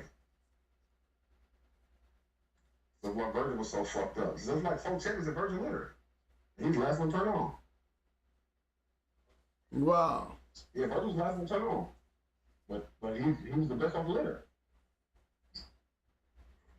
How was it? Go back and read all the old shit that I don't think I see the shit online. That motherfucker Virgil's the last one to turn off the litter. I think Virgil turned like 2.5. But he was the worst one. When he went to what the fuck he went into when they get in the odds. Well, they said if he Virgil get him out there in I think 45, then the other side win. Other motherfucker can 43. Who give odds like that? And I think he twitched 2 pounds. Like, this shit's crazy. Was that on his first time out? No, that was like his, I want to say his 4th, 3rd or 4th. Okay, and that's when he was going into, I believe, we just did that, we were just talking about that earlier, for the 4th, when, No, that's not Gambler. That's Ozzy Stevens Virgil. It's 2 of them. It's 2 of them. Gambler took his shit to Ozzy shit. Off the dog midget. Right. They made Guaranteed Virgil wrong. The Eli shit they was breeding, the Clinton shit they was breeding, so Guaranteed Virgil didn't work like that. He can't run when he got bred the midget. It was a double bred Virgil dog. Ozzy say he sold Castillo a troll for $1,500. Mm-hmm. And he said Castillo sold it to some people in Germany for $8,000. Yeah. Now, I tell you, he told me on his own mouth. He said, still won't do no dogs like that, man. He said the man only fought. He said the man only fought 4 times. Yeah. He lost his first one. But see, these stories I heard sitting in his kitchen. It's the part I heard sitting in his kitchen. When motherfucker be talking that shit, that G shit. If Ozzy condition handle Homer, he kills G. Fucking Zero would have killed. He said in the interview, Zero would have killed G early. That dog came in underweight, dehydrated. Yeah, let me get out that shit. But he lost to G, didn't he? He lost to G. Oh, okay. He lost to G. 3 hours and 45 minutes. You talking about Homer though, right? Yeah. Yeah. Fucking, what Homer last for 48? He went to G in like 43? How the fuck can you make 3 hours and 45 minutes? And G broke his shoulder, I already took him on fucking. And he still went another. Come on, man. And the handler was a fucking rookie. Shaking the dog and scared it. Like, it should be crazy. And then, like, what's his name? G time to come, he's scared, shaking him. So G coming to Homer before he can touch the ground. Like some rookie shit. Dog disappears. I don't know how dog went 3 hours and 45 minutes with the handler like that. Yeah. Yeah. So G banged to his shoulder, he saw his feet on the ground. Like all this shit, I see all this shit is interview. I'm waiting for old boy to come back with the book and put about the book on this shit. And they tearing my ass up in that chat right now. I ain't even on the thing to look at. They tearing my ass off. I said something about G. They don't like that shit. And then when they got dogs off of G, that motherfucker died in 79. That shit crazy. So he and Homer's match with Champion Savage, right? Uh-huh. You know the Bishop boys was hooked into that Savage dog. And you know he knew them boys, he knew them boys, he must have liked them. Because it was originally between the Bishop brothers and Ziggy from Canada. The Bishop lived in Buffalo, New York, so they was close to Canada, right? Yeah. Okay, the Bishops had trouble with the dog and contacted Ozzy to bring Homer instead of their dog. Uh-huh. This was 4 weeks in front of the match. You told him what's the name got curved out? Savage. What's the dog? No, the motherfucker came and got the dog from Ozzy. They came and got Homer because they shit got curved out by a bitch on the yard. I couldn't think what dog it was, dog. You talking about the Bishop boys? No, whoever. Oh no, that was the match with Jeep, I think. Yeah, that's what I'm talking about. I'm sure. Right. I'm sure. This one here is with Homer and Champion Savage. Okay. Okay, Ozzy drove. Was that before or after he went to his nephew?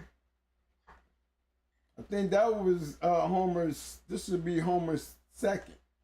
Okay. Yeah, this would be his second match here. Because he went to his son off of what's his brother's name? Hey, let that dog out. Yeah, I want to come out to the dog because she might. Well, he drove to Canada. Yeah. And at the 13-minute mark, Champion Savage couldn't push him. It couldn't even push himself off the floor. Homer had broke his stifles and both he broke his shoulders and both his stifles. Yeah. That's what the motherfuckers stifle dogs. Stifle and side of your face, they want to get to your throat. Mm-hmm. But Ozzy was a master of shaping though. That motherfucker was a master of shaping.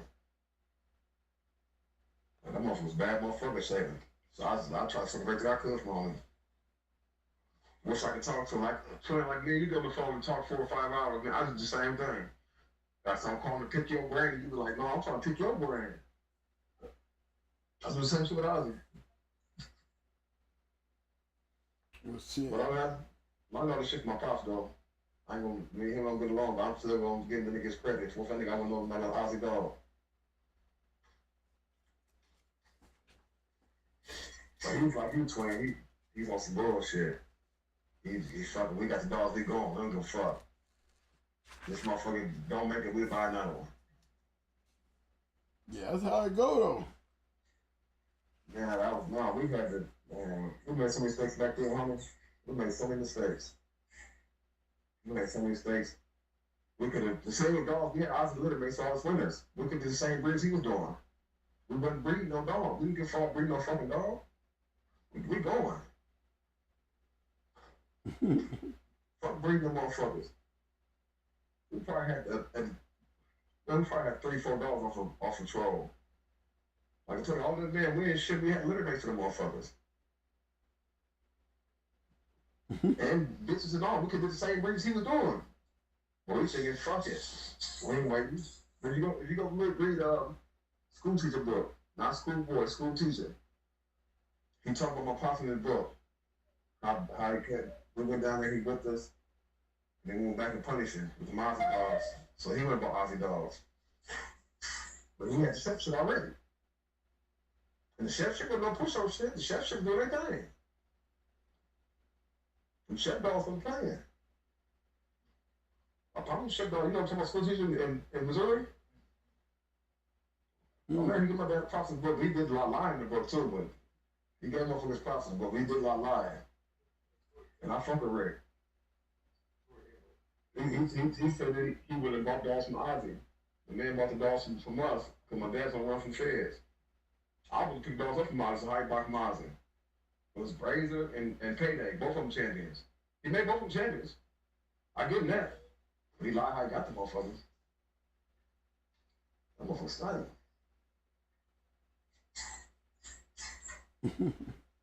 I said I was on lie. Talking to D, I said I was gonna lie on him.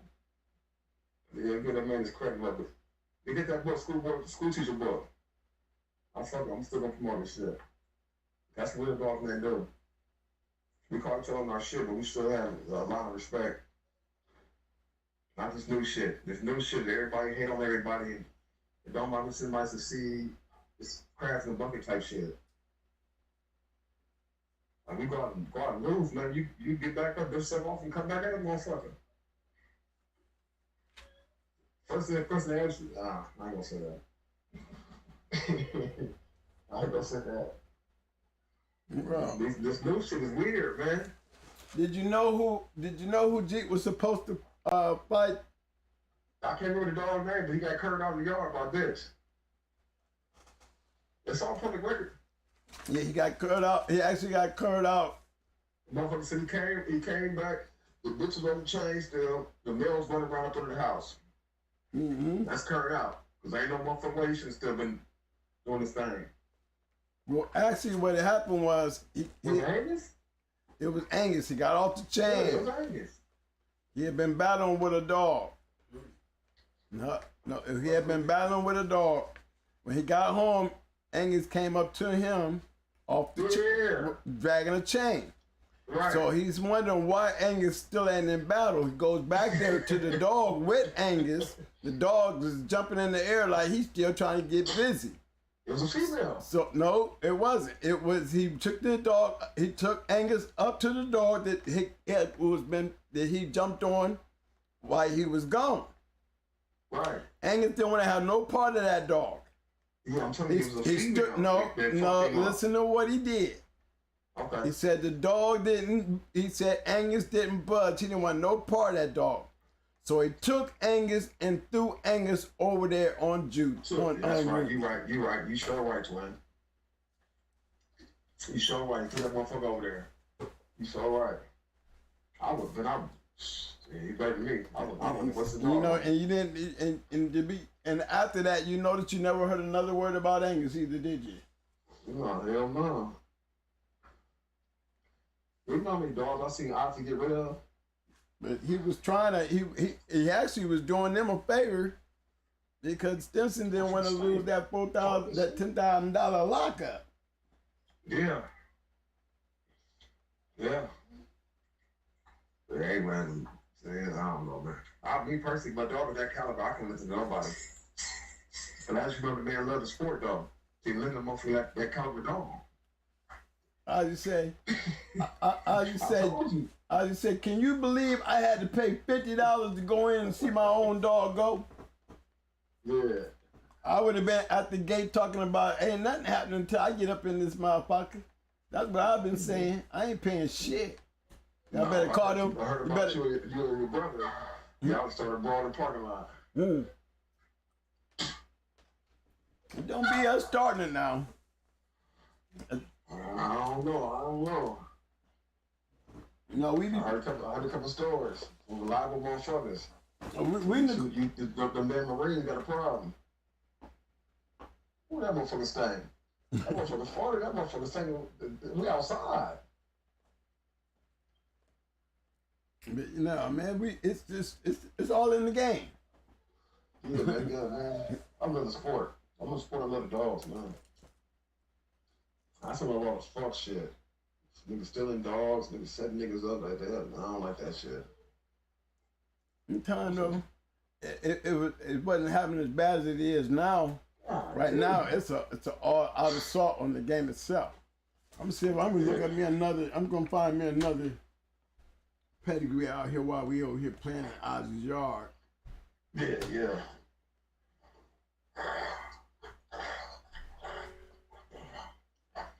Oh shit, that motherfucking dog farted, man. We outside, that motherfucker stank. That's all that bash in that motherfucker. Now, that motherfucker booster warned that motherfucker out all week. So all that shit coming out. In that world, you gotta take care of the dogs. You gotta clean them out. You gotta worm them motherfuckers. You gotta give them boosters. You gotta feed them good. You gotta give them water every day. Motherfuckers don't believe in doing that shit to dogs. I got so many unhealthy dogs. Don't make no sense. Oh, and that shit come way out here. You go old time red boy Jeep cross. You can't. I mean, back then we called them yellow John dogs. We didn't call them, you know what I mean? But we still, even then, before Yellow John really got up a name, he was still considered a red boy dog. But to say his dog was still being considered as a red boy dog, we didn't start calling them Yellow John dogs until he made ROM. Yeah, I tell you how my partner said, the old head told me about that motherfucker, how he lost that money bet against that motherfucker scratching. That motherfucker scratched so many times it made no sense. I can't tell you, man, young man, put your money back in your pocket. God don't stop scratching. My partner out of Florida, Too Sweet, or Aaron Mosley. Another one of my mentors I fuck with. I know Too Sweet. Yeah, I know him. But the world don't know. The world be damn. Motherfucker gonna hate him off for anything. I got a couple stories on him up in the, he's in the journal. Was it Sneller? Huh? Was that dog like he had Sneller? Mm-hmm. Was it a real dog? Was it a real dog? What I'm saying? I don't know. I want to say Sneller was a real dog. I know he has some pretty good bred dogs on his yard. For some, that's some good bred dogs in his yard. Like Champion Little Homer. That Patrick shit. Hey, chill out. Man, I was that motherfucker funky. What's Mike doing over there, man? I see Mike on the mic tonight. Oh, yeah. That's good to see, man. I fuck with Mike. Mike make the show. What's up, Mike? What's up with it? Hey, What's going on, fam? Is that how you said? What's going on, fam? Hey, what my chat room talking about money? Anything, man? They probably ready to kill me. Yeah, like I said, with them Jeep dogs. So Jeep dogs they didn't made their mark in the game. Jeep dogs are bad motherfuckers. You know, people get butthurt about what you say about certain lines of dogs. Motherfuckers say bad shit about the Ozzy all the time. Or I tell them right to me. I ain't never heard too many people say nothing bad about Ozzy because Ozzy.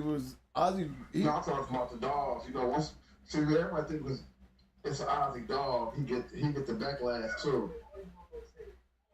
He get the backlash too. Even another motherfucker brings you some bullshit. fuck the line up. That's like motherfucker taking the Make 2 shit and doing some bullshit, bringing to some other dumb shit. Hey, chill out. And then when the dog don't turn out, they blame it on me too. Maybe it was You know how you do, like, oh, this dog ain't shit, this dog is parrot. Like, no, man, what you do? If you follow my recipe, you won't have to go through all this shit.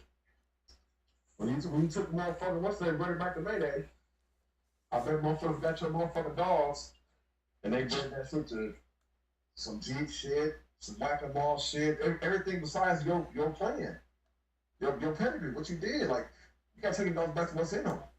All the fucking oust, water the line down, the gene pool waters down. No, I think the guys that had them, man, the ones that I seen with them, I got my boys, man, shit. My boys still got that shit running, man. No, what I'm saying, but you know, it never was worldwide anyway. You know what I'm saying? But the point is, you know, there's made 2 dogs, there's growing hard dogs. They ain't growing hard no more. Yeah, I'm using that as an example. I caught it right. I get this shit, do something different than right. what you did. If you and your brother was doing this shit this certain way, why would you change it? But you know, sometimes that shit work, because just imagine when Stone City went and bred the grand champion buck. Mm-hmm. Imagine when they bred Awesome Baby the grand champion buck. That was a step out of the norm. Yeah, but then what they do after that? They went right back in, right? To yellow? So whichever side they felt was the strong side. Well, shit, they actually went and added Jeep to that shit.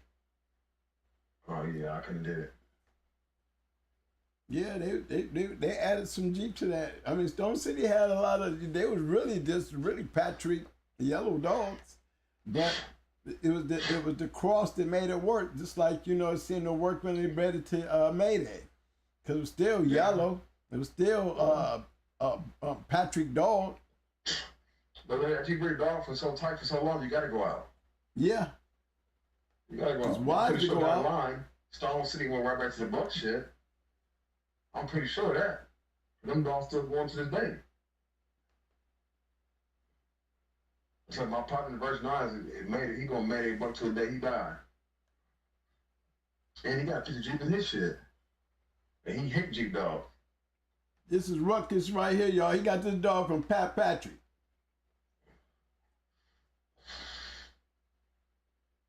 When I made him a champion.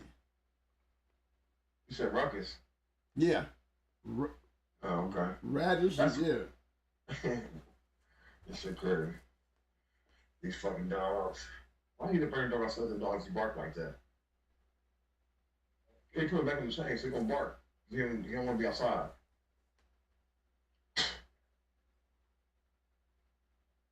So your next show should be about maintaining your yard. That's your next show to be out. Maintain your yard. You getting everybody's game on how to breed and all that shit, and how to breed the champions and all that shit. Teach them how to take care of dogs first. Well, we did that in our early days. In our first videos, we talked a lot about, you know, the prepping and the building of a yard before you put a dog on the yard. Man, you know when people call us and as soon as they dogs get their dogs back healthy? I'm trying to figure out, he started laughing when I said that. Motherfucker, as soon as their dog said, man, the dog's sick, man, can you help us out? Like, what? What you mean you can't take care of dogs? You should have no dog. Get dogs, their whole bottom cares is brown and yellow and shit. The dog been to kill his whole fucking life. I know a motherfucker right now say he sold a motherfucking dog, stayed across the street from a nigga, and never seen the dog for like 3 years. I mean, the dog never came outside. Yeah, man, how many dogs we had to get food back to? So crazy. Especially when it comes from the South. South niggas don't believe in worm and booster shots. Do you think Ozzy ever created a line? Yeah, I think our old times created a line.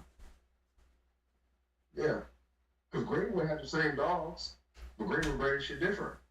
Ozzy bred shit to Geraldine and his other females that produce good to create his own line.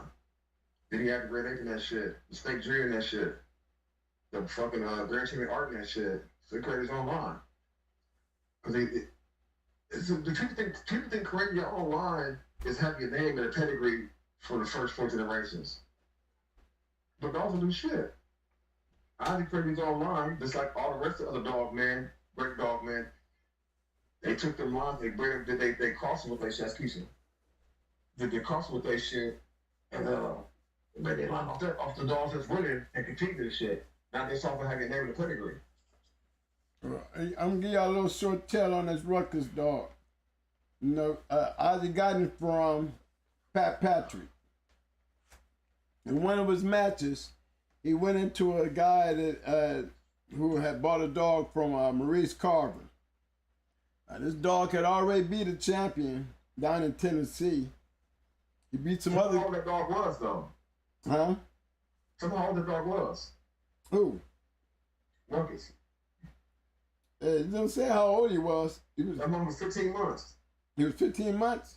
Yeah. When he put the motherfucker over his shoulder and bit down his kid and he put his numbers gums, he's 15 months. I know when he was already a champion when this match took place. This might be the first time out when he beat the 2-time winner of the champion. Okay, well this one here who was already a champion. And the dog that he went into came right off from Maurice Carver's yard. And when Ruckus hit him in the shoulder, right? He hit an artery in the shoulder, and the blood shot out 4 feet. Shot out, and Frank Bunce was there. Frank Bunce ducking from the blood, probably. Hey, dude, they said the dog was so cold that they spent $5,000 with Maurice Carver to get the dog. In the house. You bring the dog back out of though. I'm listening. No, we live, man. We listening to you.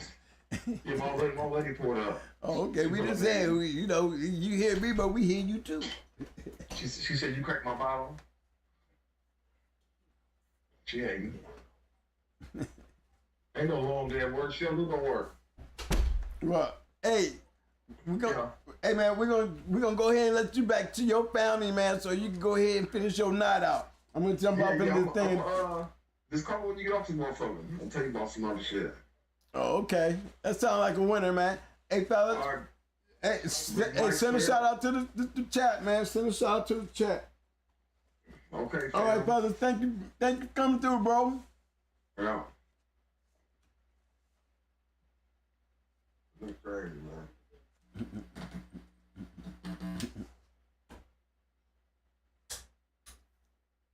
Yeah, man. This is that champion Ruckus dog. I might be saying Rastus.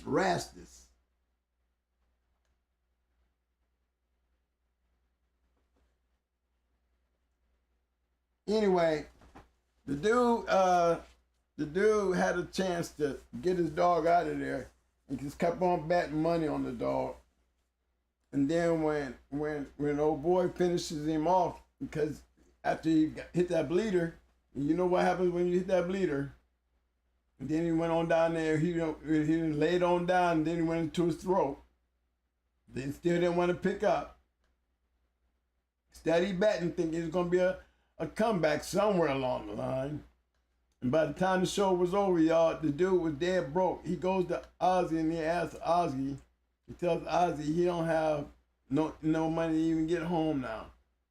And Ozzy told him, look, man, I gave you 3 chances to get your dog before you started all that crazy betting. And you was cocky. And you was acting like an ass. You know what I'm saying? And he said, that's what you get. That's what you get. And he didn't help him either. He didn't give him $1. You know? But I was telling him, though, I'm gonna help you. I'm trying to help you. When he first squirted, you know, he should have been grabbing him. But for some odd reason, because his dog didn't whip this champion and he just whipped this other good dog that, you know, he was gonna have some type of hero powers, and he was more confident than his dog. or he was blind and didn't see his dog sinking fast. Either way, he bet himself out. He bet himself out and he lost. Gentlemen, I would say, but his cockiness in his behavior, you know what I mean? When Ozzy was trying to save him, get your shit. Get your shit. Come on now, get your shit. And the whole time you study hollering, cocky, and betting. The whole time. Old dog man trying to help you. Now you're broke. Now you want to come to me? No, I can't do that. It's the importance of integrity. Importance of integrity. Young boy, new, spent $5,000 for that dog whooping shit too. He was cocky. But he lost his integrity when he was trying to be helped. His confidence. He wasn't really paying attention to his dog, he was paying attention to his ego. He got taken out. You ain't gotta worry about it. He came in game testing. Can't call him dead gang when he down during the game. You know what I'm saying? You can't call them dead game if they've been dead before the game. Okay? That's all. He died game. Okay. But that was a good one there. I liked it, that breeding. I liked it, that little nip it on you. You know, Ozzy was a bad dude. Ozzy had some nice dogs.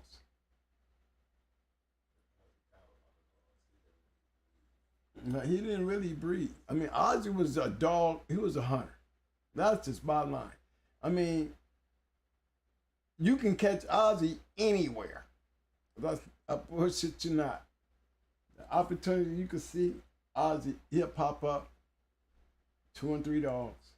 And it's amazing how he could do that too. I didn't see him in at least 3 states. I read match reports back in the day, and you could tell when Ozzy was on the loose. He win some, he lose some, but one thing for damn sure, he was one of them 85 percenters. If I can win 85% of my matches, and I'm betting the 85% of a match, hey man, I'm betting good, ain't I? I ain't saying I'm unbeatable, but I'm saying that, hey, I'll take 85% of the chance to win any day. You know? And a lot of guys out there, guys, I'm telling you, big and small. I have to go back and talk about Black Dragon Kennels. Very few people know who that is. But y'all know Agro, what they call Eagle Warriors or something like that. You know, Harry, but I'm telling you, a lot of those dogs was going through BDK. T-Wade was putting a lot of those dogs in shape for the man. Yeah, on top of his own. And believe me, them boys had winning records. It wasn't nothing to see Harry go up in a spot, man, with 3 dogs and win all 3. Go right up in there and win all 3. Couple times. Same thing with my boy TW. He would go out there and always bought a good one.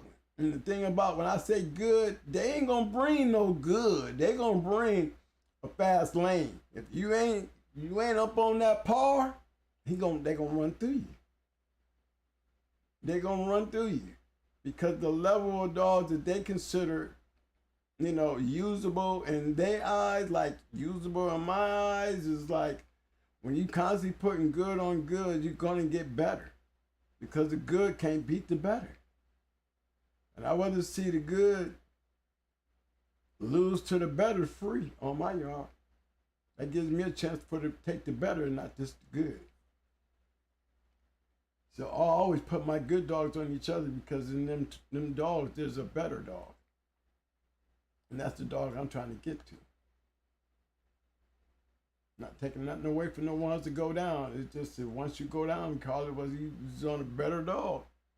And you know, you make the game test, and you deserve a spot on the yard.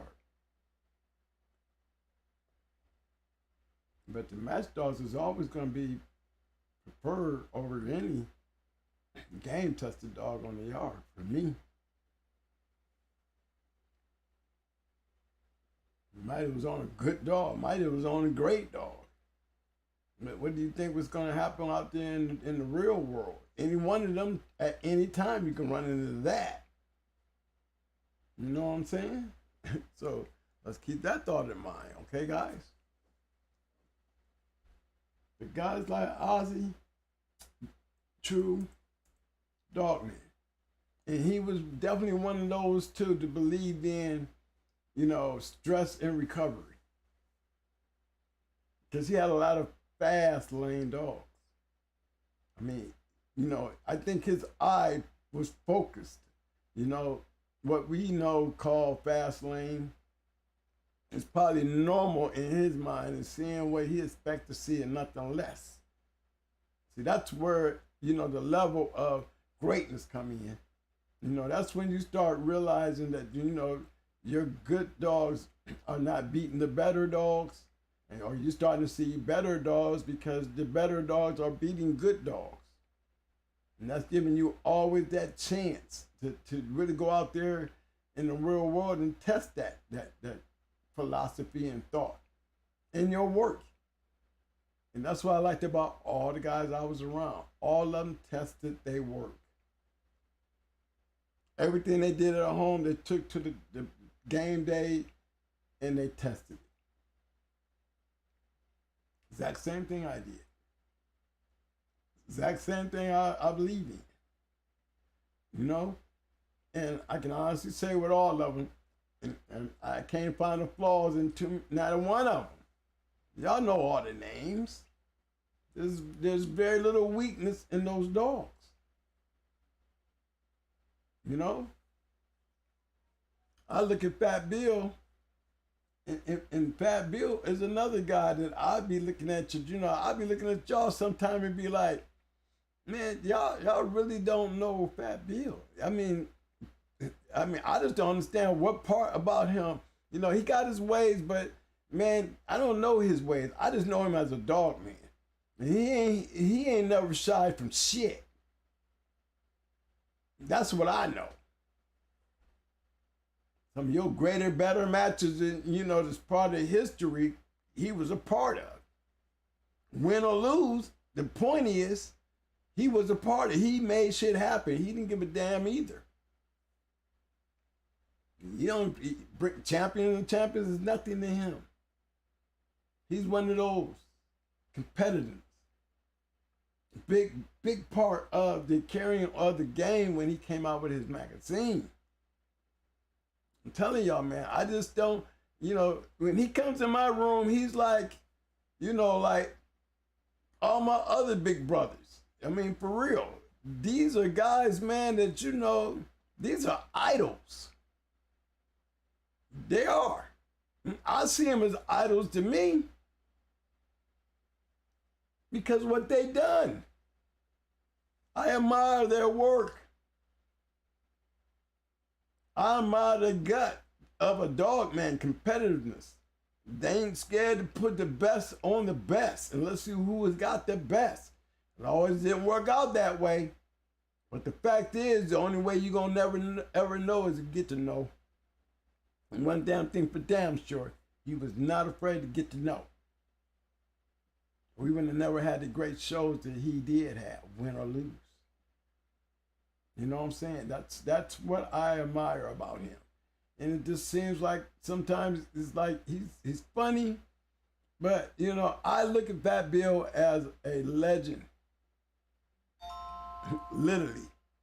Straight legend.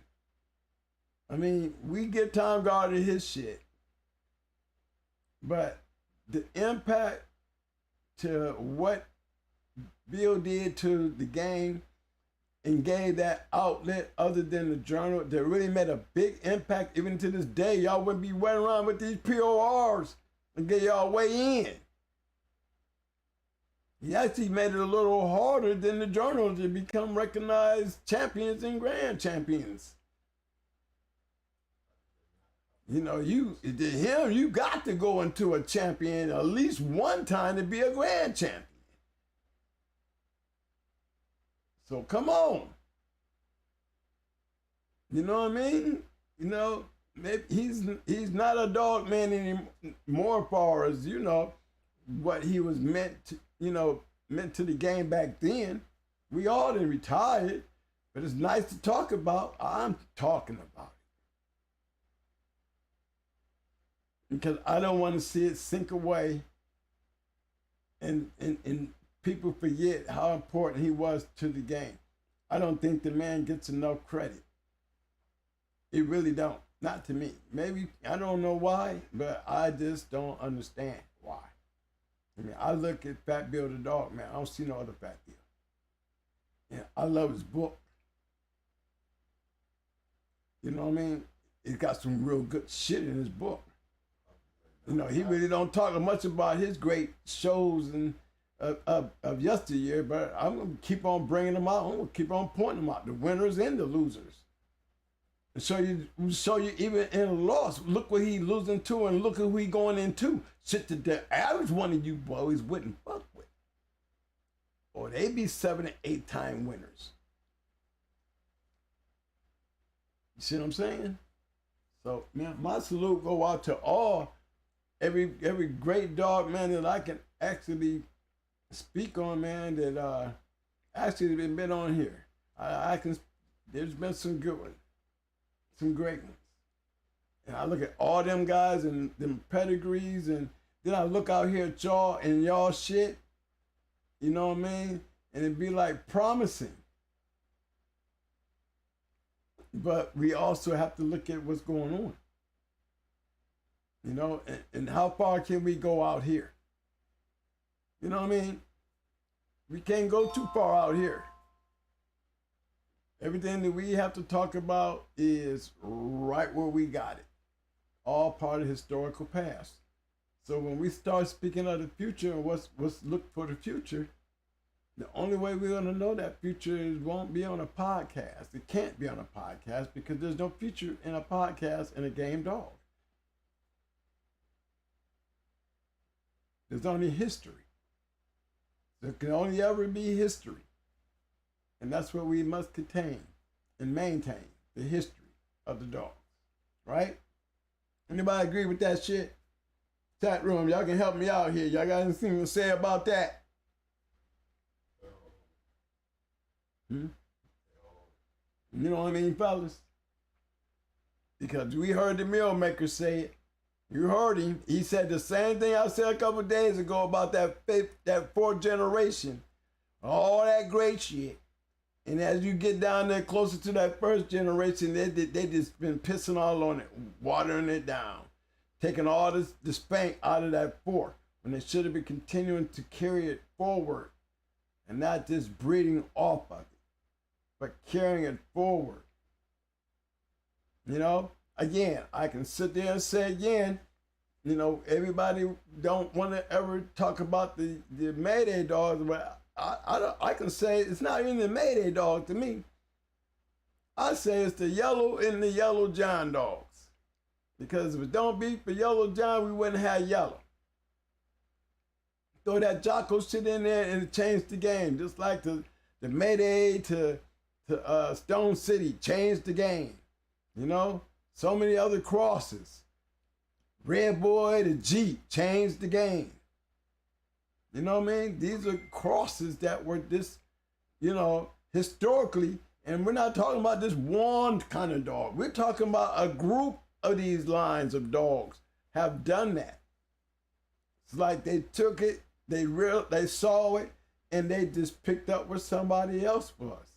Either they used the same line or they used a combination of the same line. And regardless of how it got there, it was still based on what was working and showing consistency. We have those very same dogs today. We have what? The macho dogs, macho buck dogs, right? We have those dogs. Then we have the Jeep Rascal Red Boy dogs. You know what I'm saying? We got the Boyles dog. Now we got the Boyles, Mayday Cross. We got the Boyle's Eli Cross. Can't forget about them Mexican Eli dogs and them dogs coming back into the country here. Can't really understand nothing in their pedigree. Don't know much history about it, but you know one damn thing for damn sure. They're coming from working stock. And when we say working stock in Mexico, they running shit like 1958.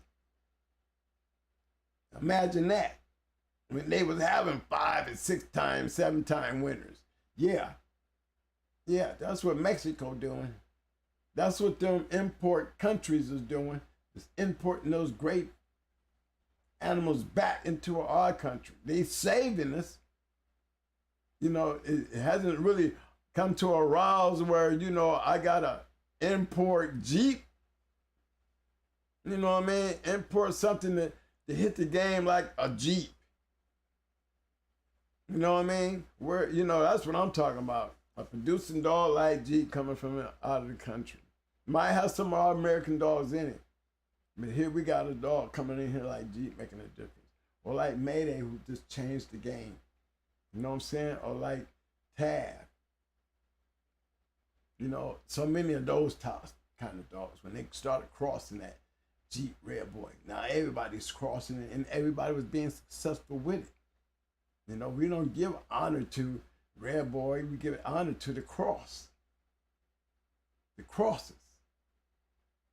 Every time we start talking about these crosses, when we come to these great dogs, haven't you noticed these crosses still consist of a whole lot of champions and grand champions and registered merits?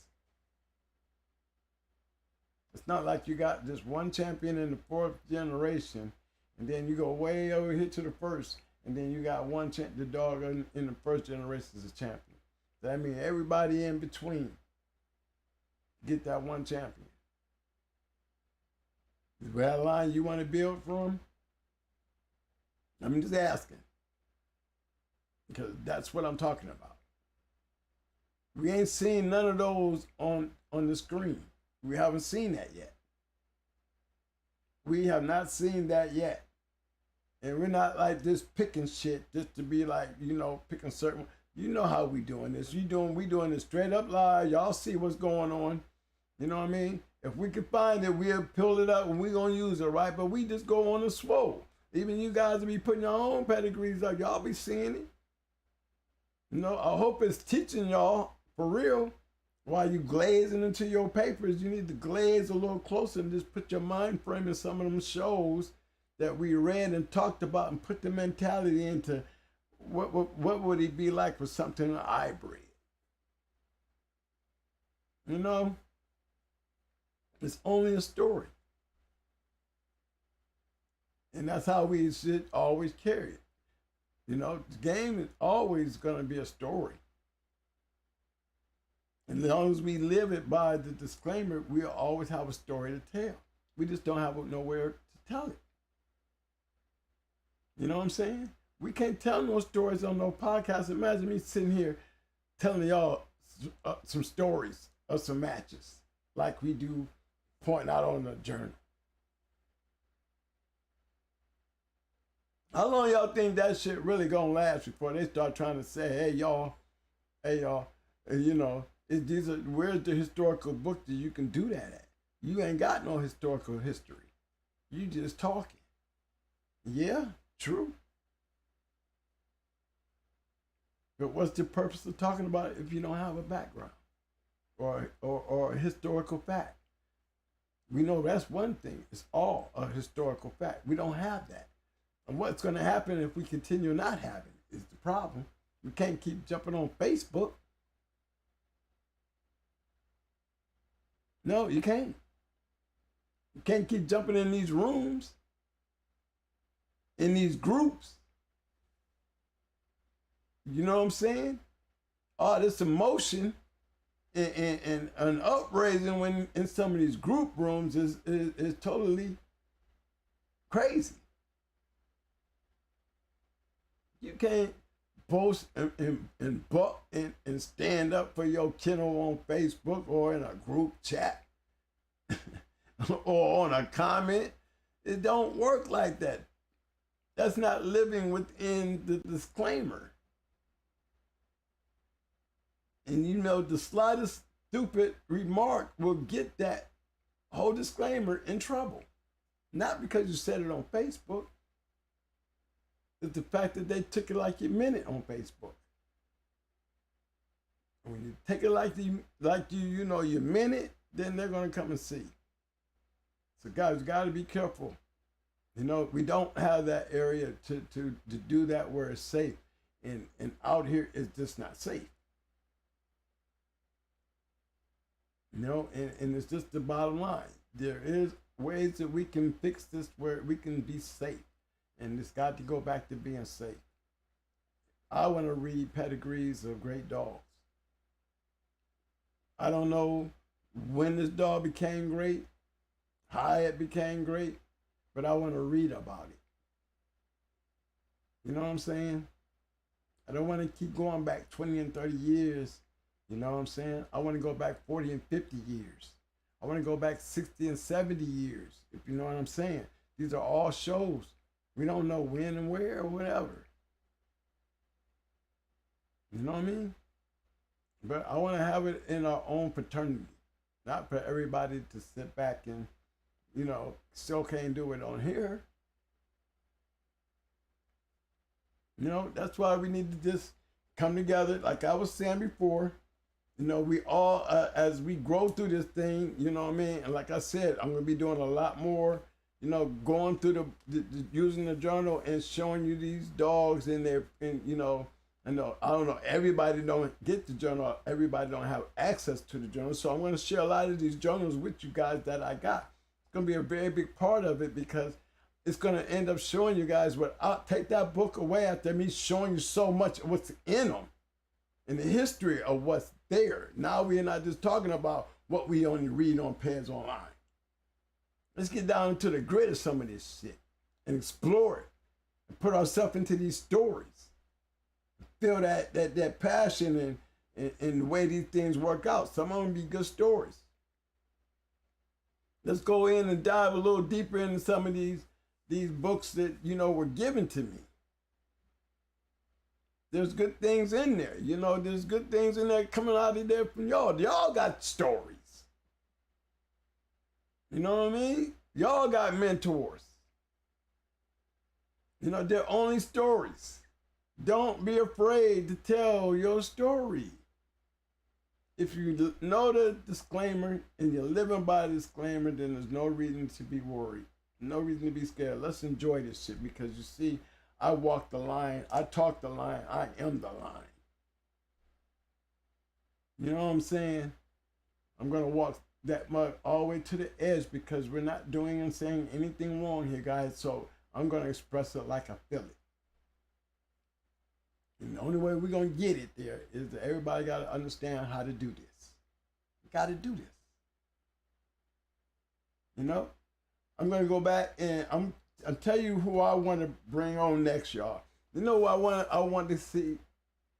Because, you know, Roster Man, I want to have him back because we weren't finished with him.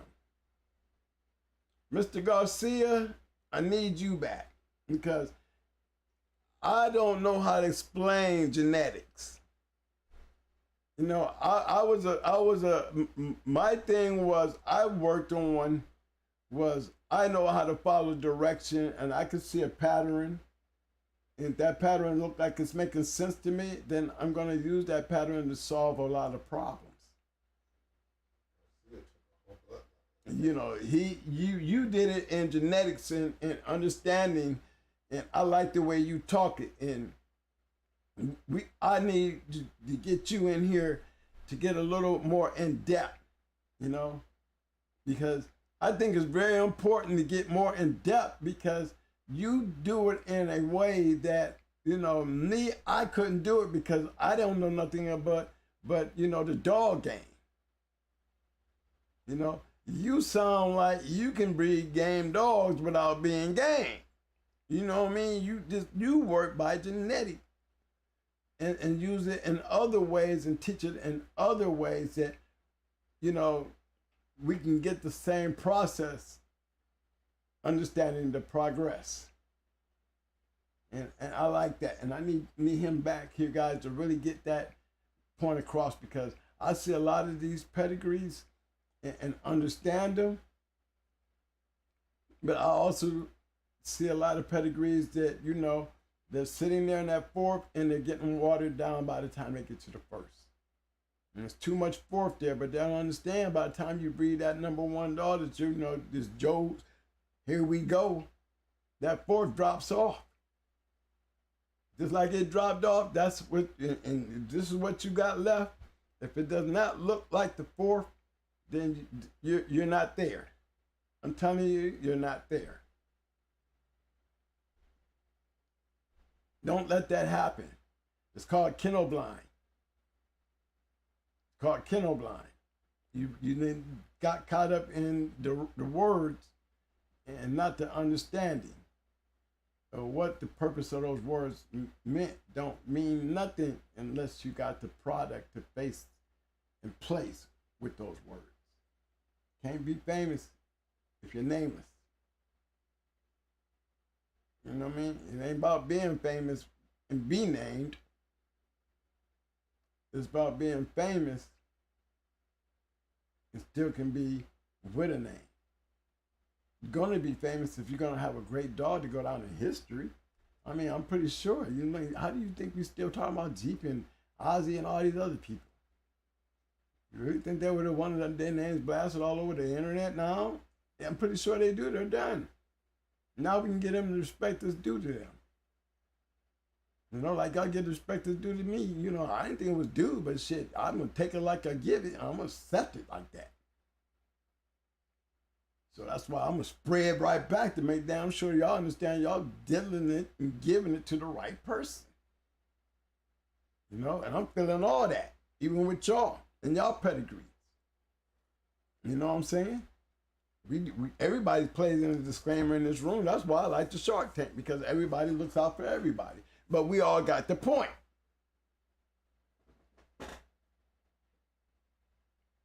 Self-made Kennels. I seen self-made Kennels in there. Hey, self-made Kennels. I remember them. They have some great ones too. I'm just stopping there, peeping in the chat. I'm going to see in here, see what y'all talking about. Yeah, that was, I like, you know, some of those shows, man. There's so many good ones in there, y'all. It is some good ones in there. And it kind of made me like back then, you know, that's why I was so happy to have my journals. Because I got a chance to see so much.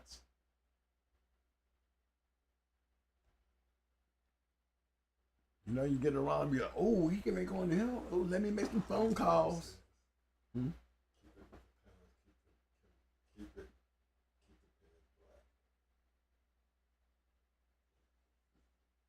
Hey, I'm like that too.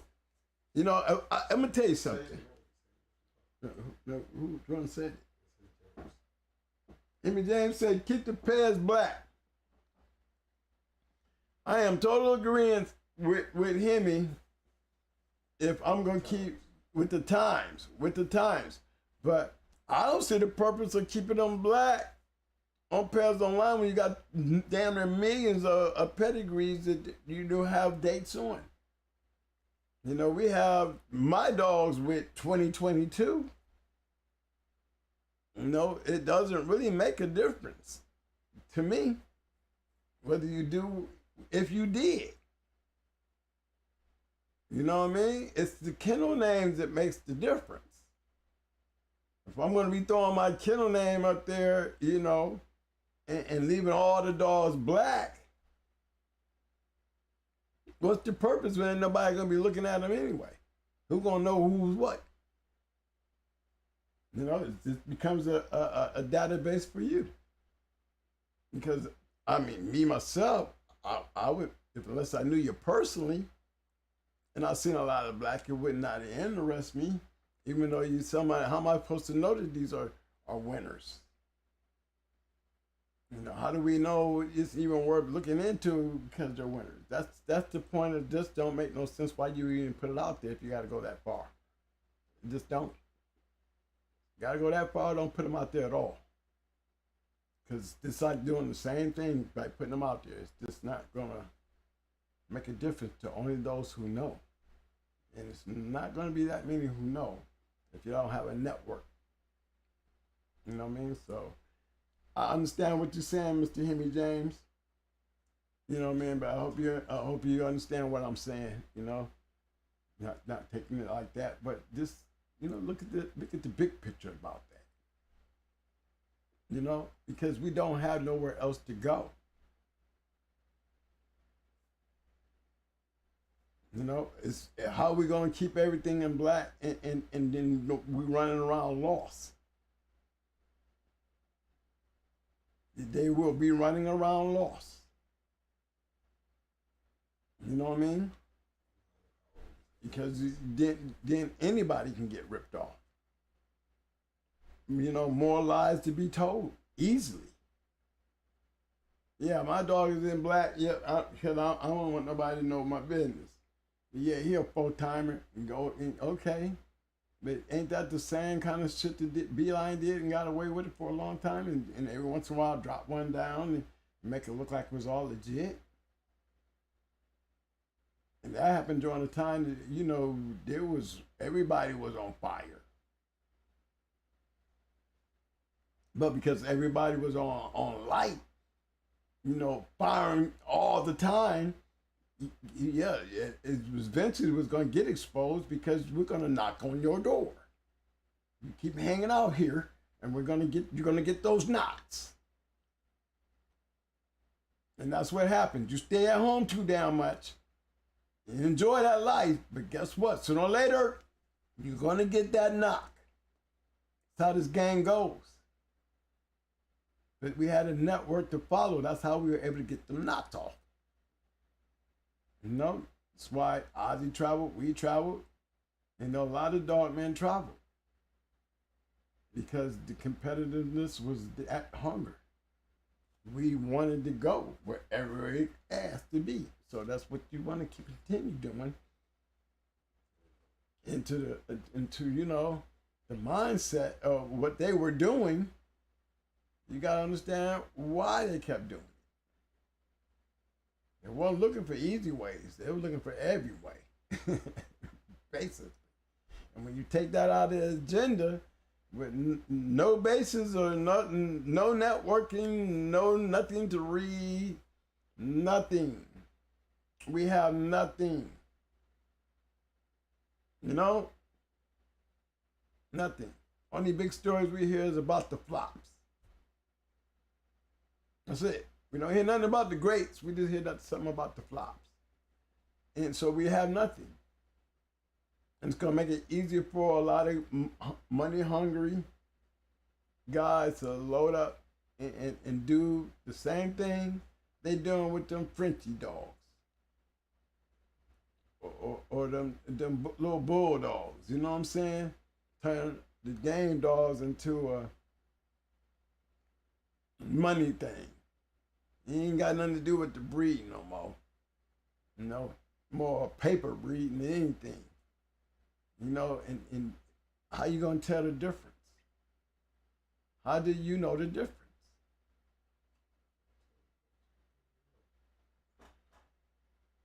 You know what I'm saying? I see a lot of great pedigrees. You know, I say great pedigrees. And what I call a great pedigree is a formulated pedigree that's sitting up there with an all-rim and a champion. Those are what I call great pedigrees.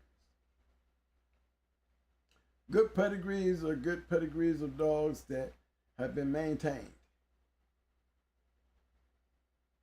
Average pedigrees, you're going to see a lot of black. You're going to see that color, but you're going to see it getting watered down. Y'all can say what y'all want. Y'all can look at your own papers. I ain't looking at nobody's papers. I'm just telling you. If you can look at your papers and be honest to yourself and say, is my shit getting watered down? And how does it getting watered down? That's what you got to ask yourself without getting mad at me saying it. What do watered down mean? You know what I mean? Watered down mean, like I said, everybody go black. So how you know when you ain't getting some watered down shit? And we're supposed to believe in what somebody else say or what you say when it comes to us coming to your yard and looking at your dogs. You know, dude, MILLMAKER said, and this was in 98. He was saying this in 98. The same thing. The same thing. It's even worse now because we don't have nothing. At least we had in 98 the journals. We could literally see it was evident in everything he was saying based on what we was looking at in the journal. You know, but the thing that I appreciate now that I probably didn't see it like that then, I mean, there was a lot of badass kennels out there during that time, y'all. There was. I'm talking about guys that was dominant, good kennels, big kennels. This, you pick up the book and you'll see them in there. You know, that was what I was talking about. And you know, we don't know when, we don't know if. But they were good stories to read. That's the whole point. That's all we got going on right now. That's what we all work with right now. That's why I'm gonna bring the journal out and I'm gonna go into these other books, man, and I'm gonna make that shit to y'all, man, and set it out there for y'all to really start getting the real feel. We can't do it, then let's just pretend like we're doing it. And enjoy the history and the stories that come with it. You know what I'm saying? That's the best we can do. So let's start doing that shit. It's the history. You know, one day we're going to throw a whole bunch of pedigrees together. We're going to take some great dogs of the past, and we're going to say, well, if I had Mayday, you know, I wonder what it would look like if I'd have bred Mayday to Pandy or to the Queen of Heart. Wonder what that line would have looked like. Straight up, just straight Mayday to Queen. You know what I mean? Or take a honey bunch and let's breed her to Grand Champion Buck. What would that look like? You know what I mean? The style. I'm gonna take Zebo and breed to Miss Jocko. Okay? That's the kind of breeding I'm talking about. What do you think we're gonna come up with? I mean, straight, direct. Knowing about the genetics of the dogs, knowing that we had the opportunity to do these kind of things, we can't be doing no breedings like no Red Boy G Jocko stuff. These are already known. I mean, we reaching out here in outer space now. And the possibility of these outer space moves, you know what I'm saying? It could be some shit into them now. Because we're playing with genetics. That's why I would like to have, you know, schoolboy here when we do this, because just imagine his philosophy and understanding of the genetics, where he's going to get in there and tell you about, you know, Miss Jocko, you know, or Jocko and his style, you know, certain things in the Jocko line that you look for, you see, and you know, and just the possibility of the things that did work in these dogs that was working. That was working. And you putting it on a dog like this right here, showing you the same old breakdown like you was doing it with Mayday. You know, he had a consistency of dogs. You had Yellow John. You know what I'm saying? The genetics of the Red Boy stuff, it was clicking good. It didn't even have the Jocko in it yet, and it was clicking. You add Jocko to the Yellow John Red Boy shit, you know, here we go again. You see what I'm saying? They just took that shit, Jocko, and then what we end up with, Yellow. Hard scratching game ass dog. That's all he was. He had more talent than Yellow John. But one thing they all had in common, they would scratch your ass out of there. Yes, they will scratch you out of there. You're going to be doing a lot of goddamn scratching if you think you're going to beat them. You better not try to beat them in the scratching. You better beat them in the pickup. You're not going to beat them in the scratching. And that's what made those dogs relevant to this day. We talk about Jeep, Red Boy, Rascal. We all understand the genetics in them three names. We're basically speaking in genetics when we say those three game-ass dogs in a line together. The dog said banjo, shady lady. Oh, yeah. Oh, hey, Pit Dog said banjo to shady lady. Schoolboy said he'll be there. Hey, Schoolboy said he gonna be there, man. When I get back, big bro, when I get back on Tuesday, we're gonna talk about it for Friday. Cause I wanna have all the things in order. I wanna be able to put them pedigrees up when we do this. So I'm gonna have my Pairs Online things set up where I'm gonna be able to pick and play with that shit, you know? Anybody gotta open up me an account to just play with, something we can always play on. You know what I'm saying? That's another good investment. That's why you always gotta keep the money coming in, fellas, so we can do these kind of things. There's so much more that we can get up here and do this. Save and help the channel move forward. Big brother, I will do that. We're gonna do that. I'll be back. Remember next week, guys, we will not be here. This is my last show until not this coming Tuesday, but the following Tuesday. You know I'm just not gonna be easy for me either, because now y'all got to go find something to do. You know what I'm saying? I swear to God, y'all, I will try my best, even if it's a damn, short video, you know what I mean? Let y'all know that I want y'all to know, I want y'all to see me drunk. I don't want y'all to see me sad and hurt. I want y'all to see me doing what we do, scratch. And I'm gonna try to make everybody around me scratch so y'all can see, man. Y'all can see. It does take us to scratch to win, right? It might hurt, but that's all that game to see is, right? Being able to move and have a heart when everything else is shut down. Everything else is shut down and you still have the wheel and the drive. Still make that fucking step. Hard as hell. Might be stumbling. But you made it. And that's what I'm talking about. That's what we live off of. That's what we thrive off. That's what we do in this room. We actually do it as a whole. Have y'all noticed that shit from day one as this thing grew? It always had something to do with scratch to win.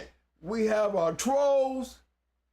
We have our issues. We have our battles. But one thing we know about this damn room here in the Shark Tank, there's all game bulldogs in that motherfucker. Okay? Okay? Everybody carrying a wrench. Everybody coming in this room. Y'all know. Y'all are dog man up in here. If you ain't even grasped the shit, you feel it. You know what I'm saying? And that's what I love about doing this show. I do. And that's that comeback from y'all to me. You know what I'm saying? And I suck that shit up and take that as appreciation. So I'm going to miss y'all too. You know what I mean? I'm going to have to find something to do too. I just hope I'm kicking it enough, man, to tell Mike, man, I'm going live. Crush. Yeah, yo, I ain't gonna be talking dog, but we kicking it. We kicking it. Okay? Because we got to get to that point right there. And that's my point. That's what I call scratching. I know y'all will agree. You know? We don't want to see no more sad moments. It's time to scratch it on through and let's go for the win, fellas. You know what I mean? And that's what I count on doing. All right? And I want y'all to ride with me. So, big bro, that's a definite on. We're going to do that. We're going to do that. I'm going to be ready for that. Guys, continue hitting them like buttons. Subscribers, new people, come to the show. Please subscribe. You got the cash out over there, guys. That's the only way we move around this place, man. You know, I still got things going on with the HBR, which I keep trying to tell you guys. Y'all act like it don't exist. But guess what? I'm going to start putting this journal stuff out here enough that y'all going to want to know where it's at. Because if you don't have it, which is going to be a proven point, one thing I'm keep putting on the table, What do we have to do to continue that? Nothing. And they can solve so many problems that we're having before we create a big problem.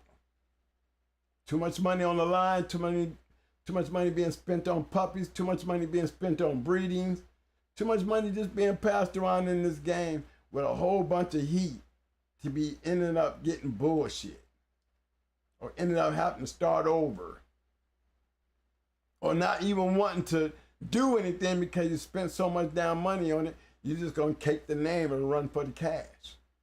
See, them is not dogmen to me. Them has never been dogmen. Y'all live off what we do. You say that. Y'all pedigrees would be shit without us doing what we do.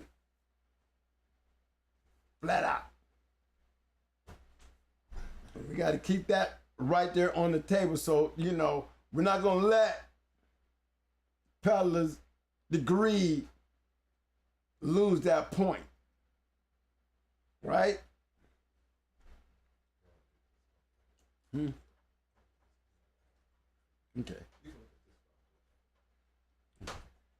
Take this out here. Bring out to the chat right quick. Hey, fellas.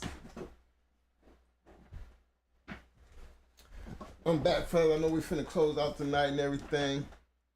So I'm gonna pull this thing up right quick here.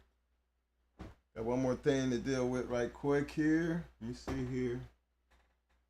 Where my mouse at? I don't see it. Here we go.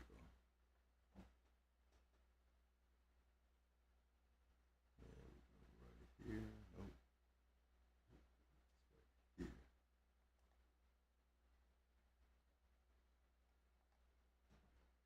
Okay, to all my Detroit fam that's up there in the area,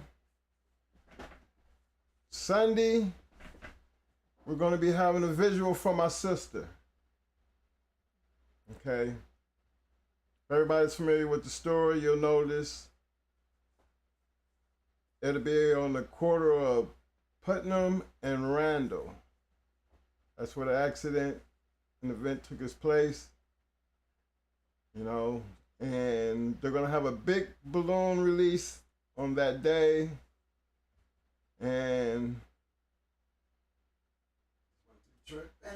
just want the family, anybody that's in the area. You know, I got many people in that Detroit area. You know, so we just ask you guys if you want to just stop by and just release a balloon and on behalf of my sister. We'll all well be appreciated, but it's all about showing the love. I might not be there Sunday. My flight don't leave out till Monday morning. You know, it's terrible trying to get a flight right now. I'm trying to get out of here. But they're not gonna wait on me, and I don't want them waiting on me. I want to get this visual out the way. And I want everybody who's in the area, who knows this, who knows her, to just pop up. Next one thing is here, let me see. Hold on, let me get this out the way.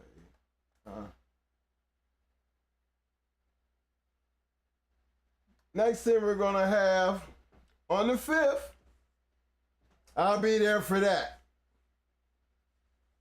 I ain't gonna be there on Sunday. My flight don't leave until Monday. Right? Yeah, we leave the 31st. Yeah, that's this Sunday. I mean Monday. No, we leave the 31st. The balloon release is on the 30th. Oh shit. Are they doing that? Right. We ain't gonna be there. Right, our flight don't leave till Monday. That's right. This year, we'll be there, the 5th. We're having a dinner, fundraiser, on the 5th. In Detroit. Yeah. Now, we're going to be in Detroit for that one. So, that's going to be our last day up in the area. That'll be our final farewell to my sister. And then we're going to pick everything up.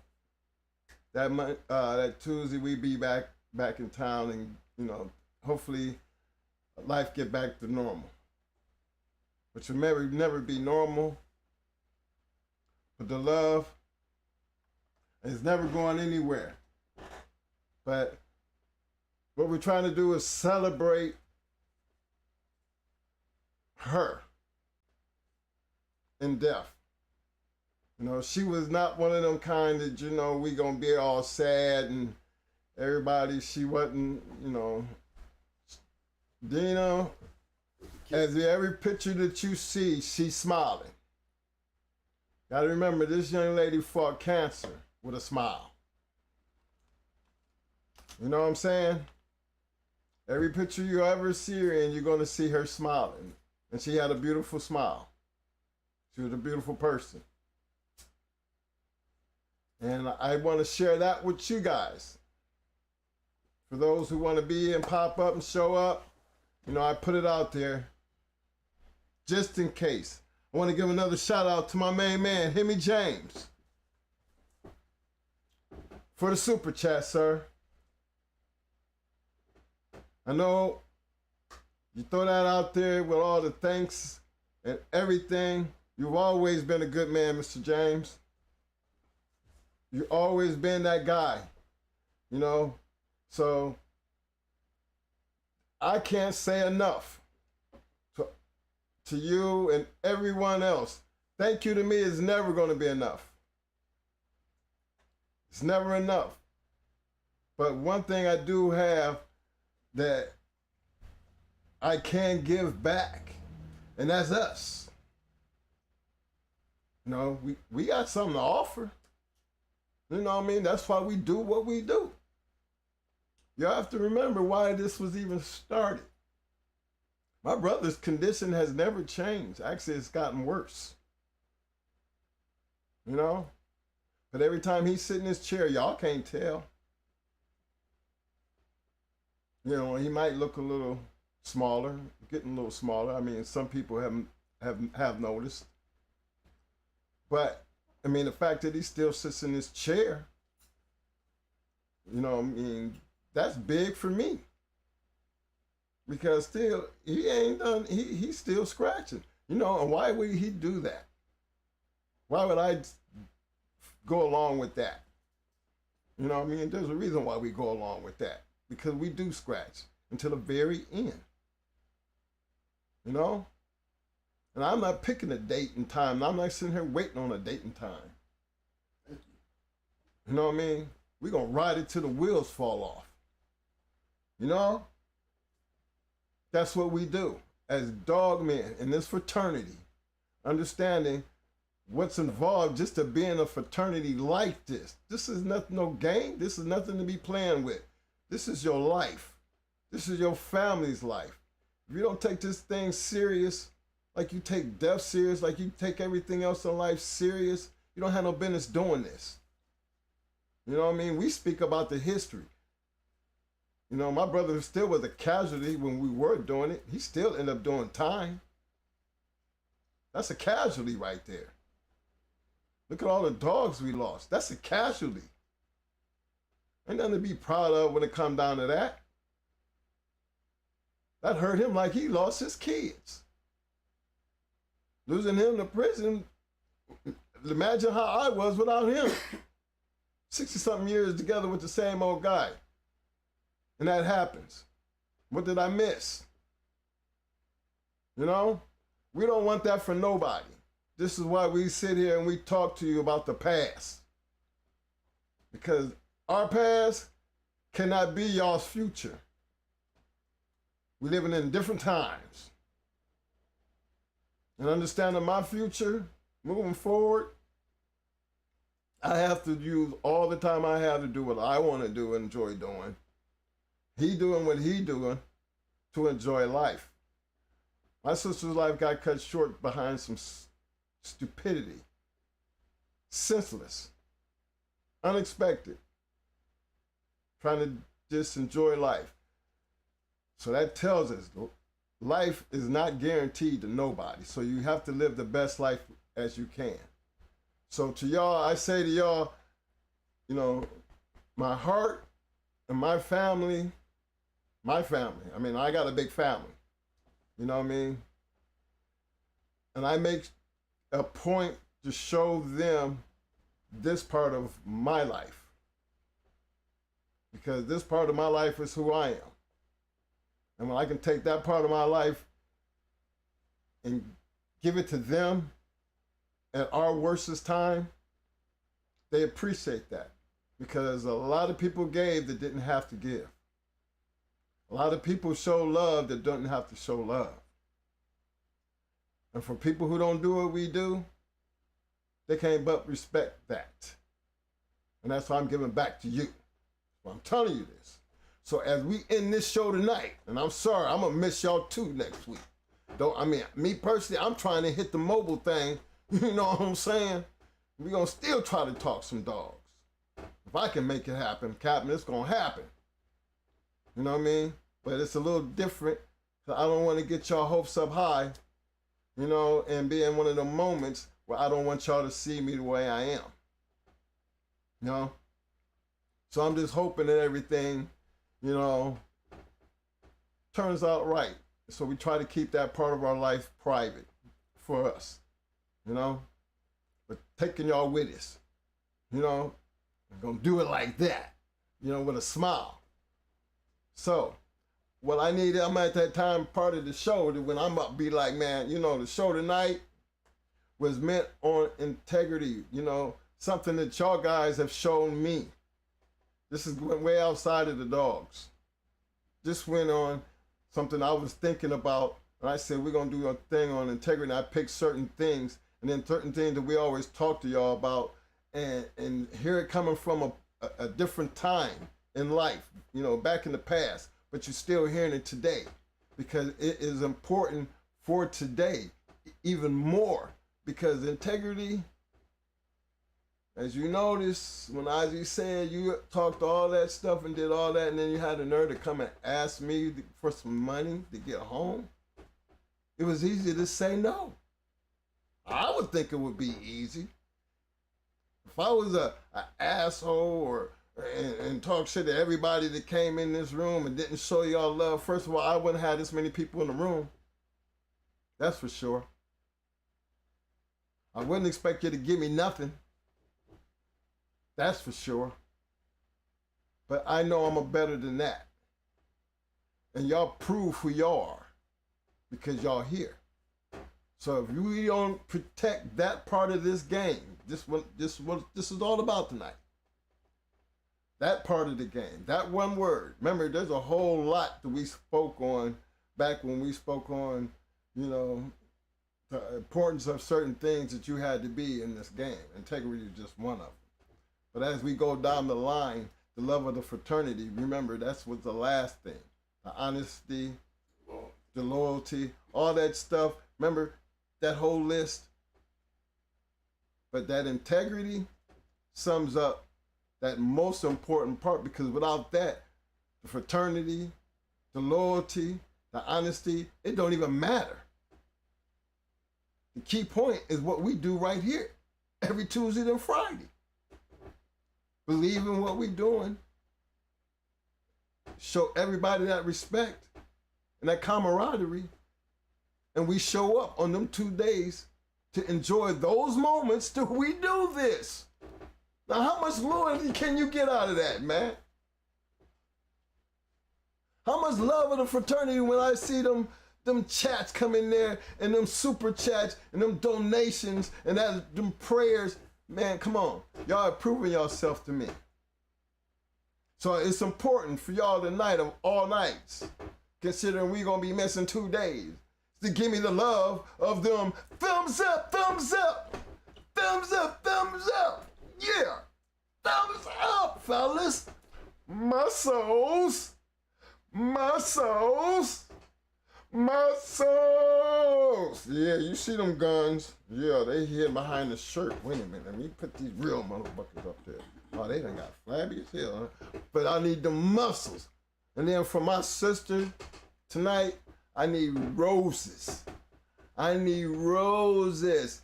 And you see me saying a little bit different tonight because I need them damn roses. Yeah. And then on top of all that, man, I need more roses for y'all. Get yourself even more damn roses. If I had a bucket of damn roses, hey, do I got something to push around here? I need some. If I had a bucket of roses, I'd be throwing them at the damn screen. Because y'all deserve it. Because of the love y'all have shown my family. And I can't do nothing but sit here in front of this camera and hope that you see it in my face as I tell you to your face as you watch the show, thank you. And thank you is even not enough. But that's all I can do at this point in time is let you know my family and I and my brother appreciate you. And another big, who's that with the $20? Boss Don. My man with the super chat, the 20-piece. Boss Don. Shout out, fam. Much love. Man, it's things like that. It's moments like that. Fellas, remember this. It is not about how much you give. You always gonna be appreciated if it ain't nothing but 99 cents. You know what I mean? Appreciation just because you took the time to click the right buttons to give. That's that love. So don't ever think it's about the money, because it's not. It's really always gonna be about the love. As long as you got the love and you stop and do that, that just makes you that much more special. And me, I always go out my way to try to be special. That's why we sit here and do what we do. I put time into making sure when we sit in this chair that we have something to give you. Because what's the purpose of sitting here if we can't give you something? You don't have to use it all. But imagine if we wasn't sitting in this chair, where the hell is she gonna get it from? Huh? Mo! Talk to him, baby. I don't know where they're gonna get Talk the truth. to him, man. I don't know where they're gonna get the truth. Again, hey, look at this, man. Frederick! Much love, fam. Much love, fam. Frederick, you another one. You'll never forget to do what you do, fam. Always. Much love, man. That's Frederick on the super chat, fam. When I see these people doing things like this, man, sometimes there's some people that always do. Mm-hmm. Always send a little note in there, man. Keep doing what you're doing, twin. Or always running there, you know, how your brother doing, twin. Cash App's always doing something. We don't bring it out there to put everybody on blast, but let me tell you something, man. They know who we talking to. And every chance they give me to sit here and show you and tell you, I'm going to tell you. All right? Because the love, this is the Shark Tank. There's nothing else I can say about the Shark Tank. That's why everybody blue. And those who ain't blue better be working on getting blue. That's what I'm saying. Let's shut it down, Mo. Christian! Thanks for the super chat, fam. See, there go another one. Yeah, there go another one. And Christian, you know we gonna be in the Detroit area, fam.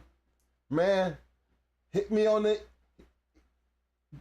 email. You got my email, man. If I'm gonna be in the area, don't think I won't try to get by there. Yeah, I'm gonna be there for a minute. I swear to God, we'll come see you, fam. And that's on one. Believe that. For everybody else, I need more damn roses. I know that. You know, when I show my family this shit, it's gonna be like roses, roses, roses. And because today is that day. Until the next time you see me, love. You wanna shut it down? Let's get ready to shut it down, man. Because we need this first of all. We need to get I'm this back. boy. I ain't got nothing to say. I already said my dog shit for the night. That's what my second do. He did a great job. What y'all think? I think he did a great job. I ain't got nothing to say. You know what I mean? I ain't got nothing to say. I got to go ahead, but I can do this. I can still do that.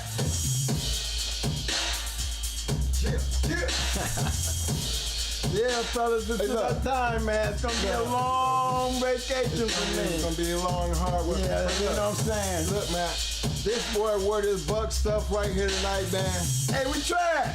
He's so salty, man. Cause they, you know, look. I had to take advantage of this Hot Mike Friday, man. I don't think you knew though, but right. Brady and Giselle, right? They divorced. What? Yeah. That's why he been playing so shitty. Oh, they divorced? She divorced? She got his divorce papers today, man. Oh, no. Oh, so we have a reason to be shitty.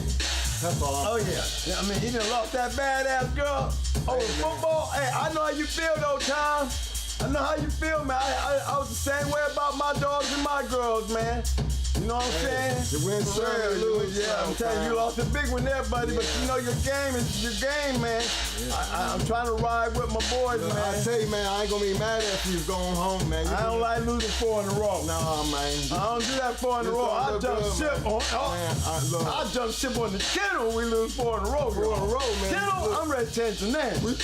I'm trying to tell you, y'all. Before we change the name, we clearing that damn yard. I'm telling you, yard and everything changed. Hey, wait a minute. Starting all over, fuck back. Get all that shit out of here. That's right. You know how we do it. You know how we do it. Cause we always. Because we always scratch the wins. Y'all know what's up.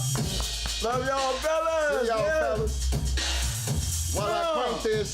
Yeah. Hey, man. What's up, baby? What's up? What's up? What's up? Come on.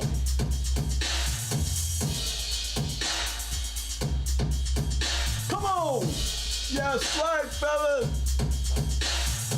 Look at them roses. Roses.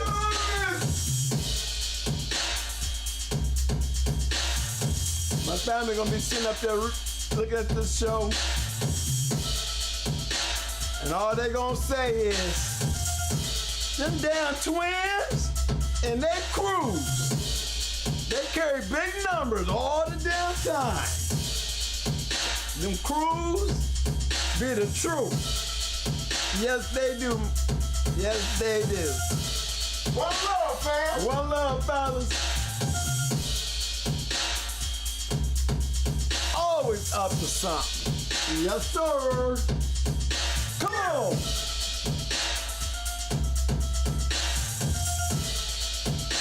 I'll see you over the parking lot. I'll be hanging out in the parking lot. Shout out to that primetime family up there, fellas. Just a big shout out to that primetime up in the act right. We lost one. Come on.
I hear you, Anthony Paul. I see you, baby. I see you, Anthony Paul. Thank you. Will do. What's up, Big Steppin'? What's up, big bro? Thank you.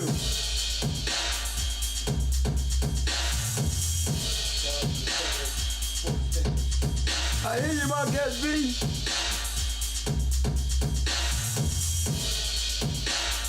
I see y'all fellas. I see you. So, babe, what's up, baby?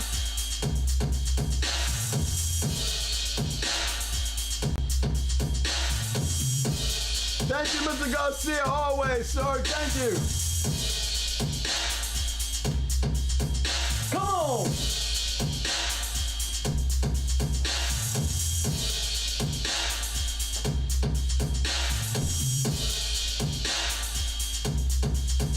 Man, you just got to love the dog game. You just got to love the dog game.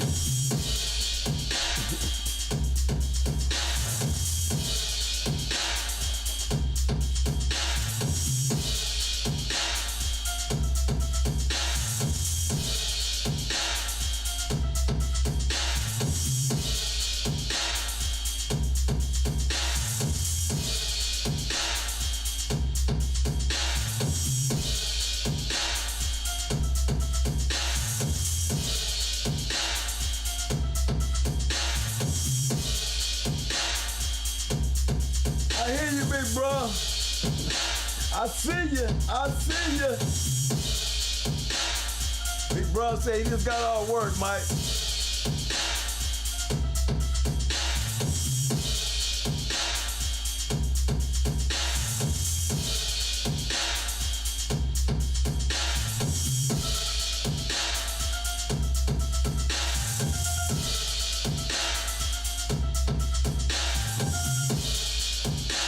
I just been sitting here right now, just imagine, you know, sits up in the studio with us, clowning on some shit like this. You know what I'm saying? I know they're in the D right now pumping in this motherfucker. You know what I mean? Wow. Okay, boss down. All right there, boss down. That's how you step up there, baby. The boss.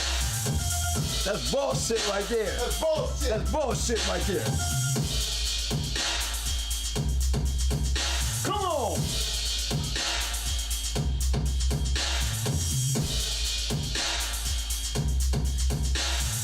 Sat on high.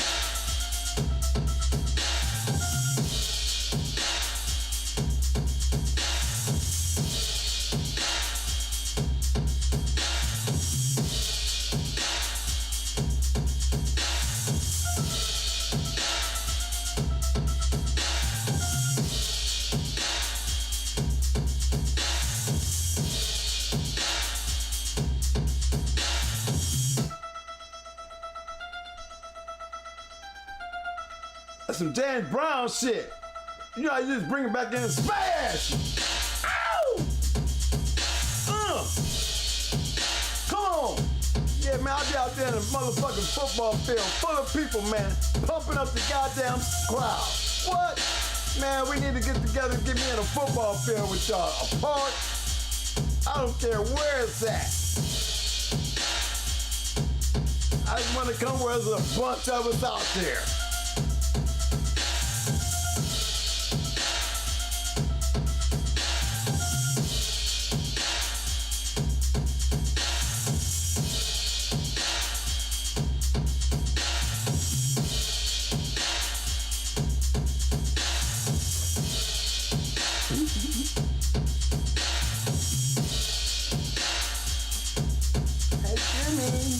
Jimmy.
44 people still in the chat.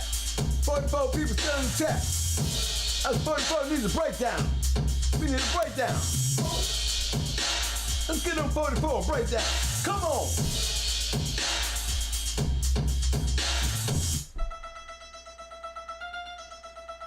Party people. Parking lot. We're here.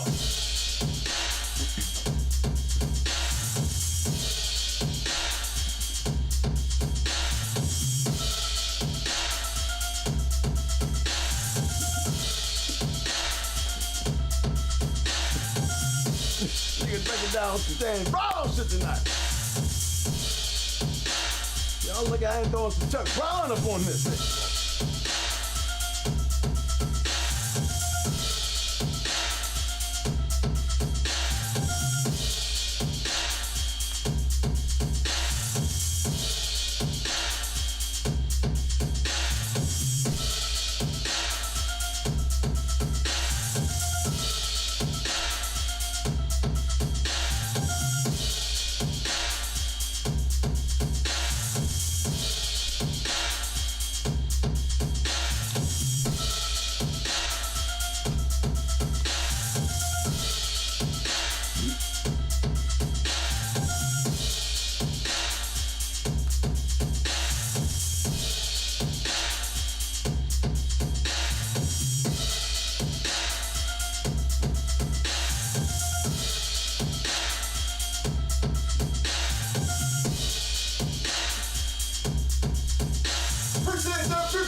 Give me a moment, man.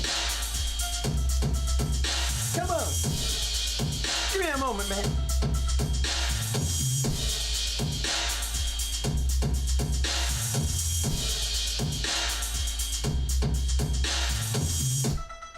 Just imagine this, man.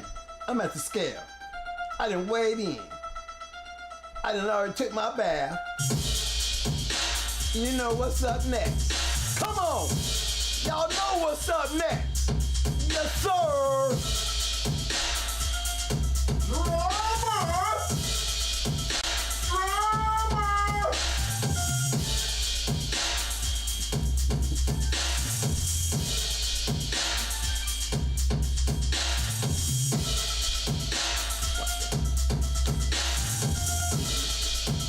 Damn it. Come on.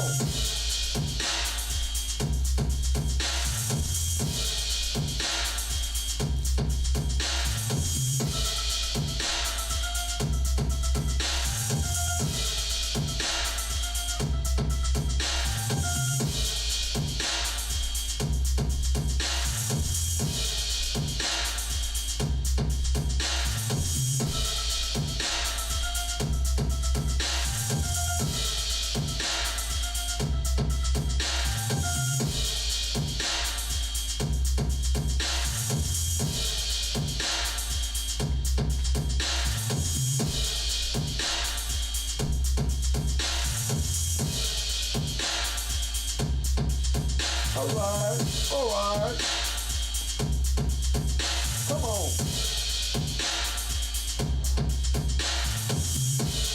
Yeah, I'm sitting over here just, I don't know what part of that beat is bumping me, man, but it's got me bumping over here. I'm feeling it. I'm feeling it.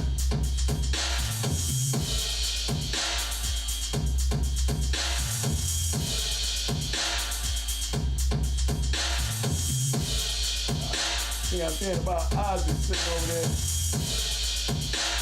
telling it like it is. Or the MILLMAKER, making it known. I love to hear them old dog man talk, especially the ones that knew what they were talking about.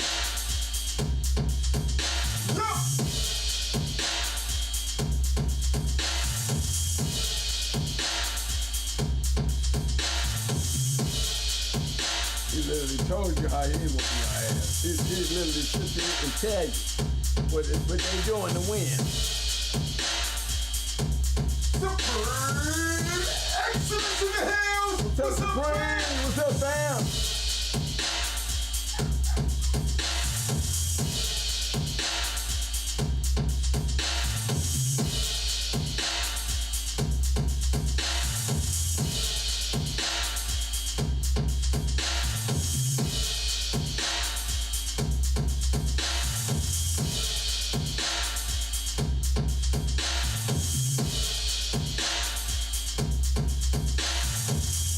Yeah, I'm hanging out in the parking lot with y'all tonight. You best believe little sisters around this time, she be hanging out right with us. Probably drinking up on some get crushed, smoking good, loud as hell. Get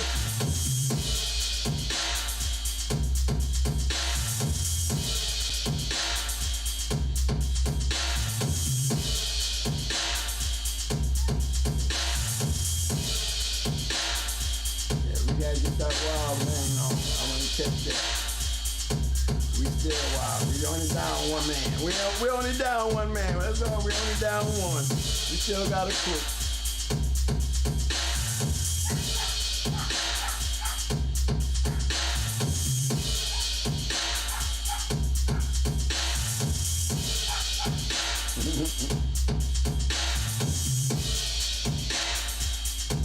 I know y'all hear that Michael Myers pup back there, don't y'all?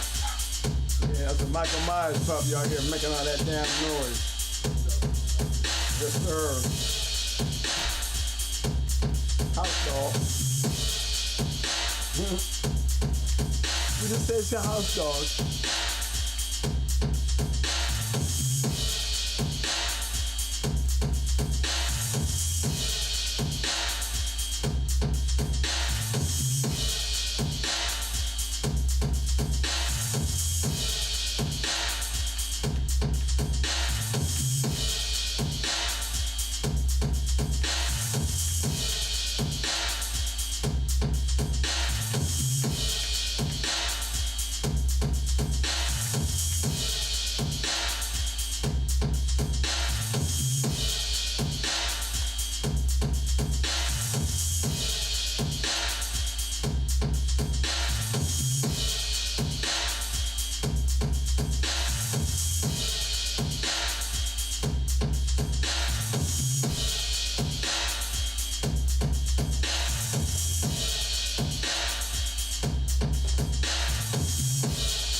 here. I'm telling you.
God. What's up, fam?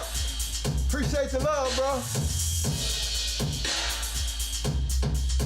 Had to go get me something to snack on, man. Appreciate the love, fam.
What's up, fam?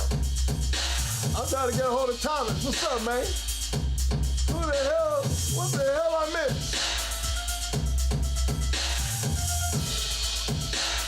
What I missed, man?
Special shout out to all the new viewers that come in.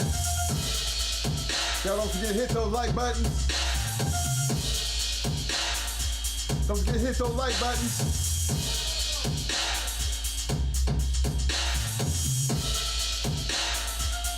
For all other new viewers that come in, don't forget to hit that subscribe button. Appreciate you having you. Hope you enjoyed the show.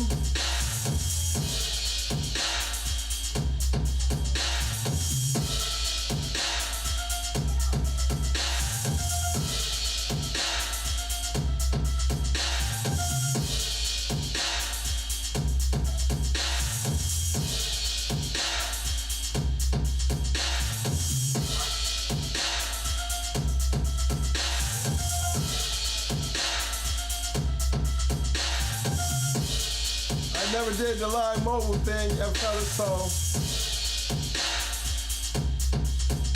it'll be something new.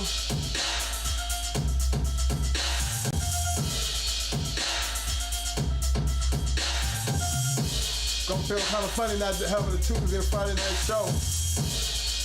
But we're gonna try to do something, knock that edge off, you know what I'm saying?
I know I got 32 viewers still out here.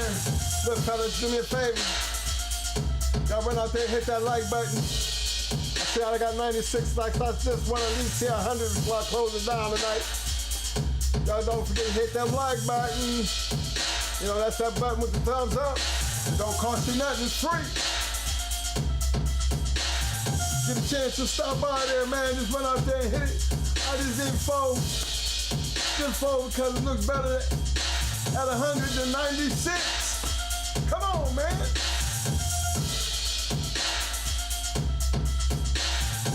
Help a brother out with a like button, please.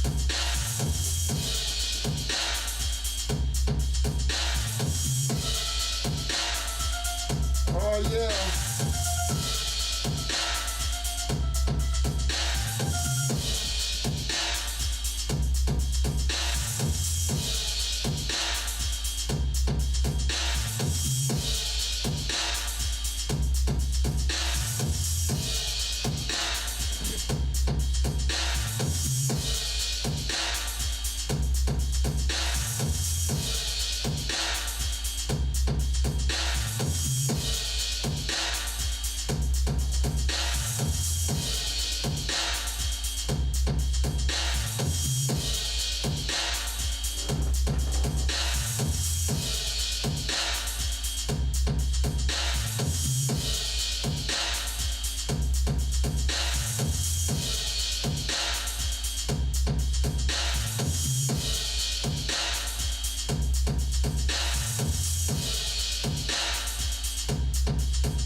fellas, I'm riding out. Coming up on that magic moment.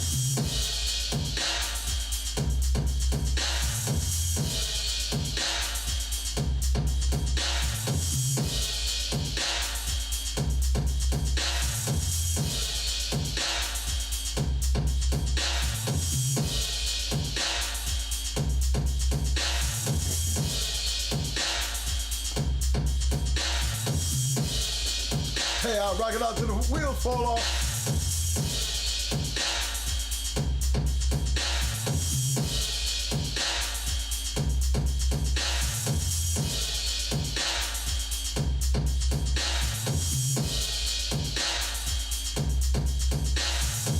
You can always send that special shout out to the chat. To all the viewers, to all the contributors, to all the prayer givers. Much love, man.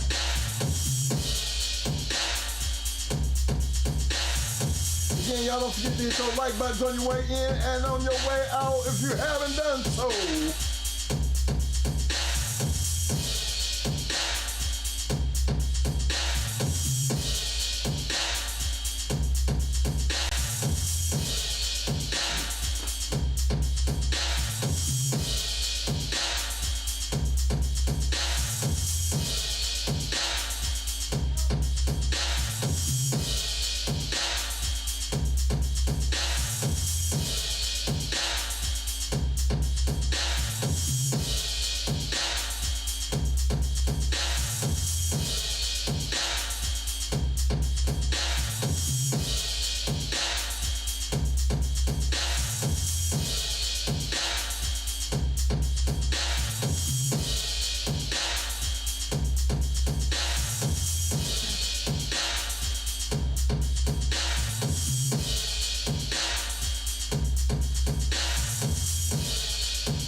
All right, fellas. Double M in the hills. Courtney Edwards, what's up, fam?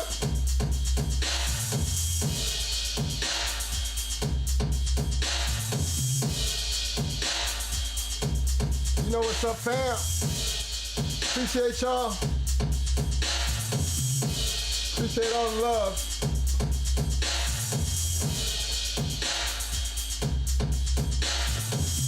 But you know it's about that time, fella. Got to ready to shut it down. Got to just get ready to shut it down.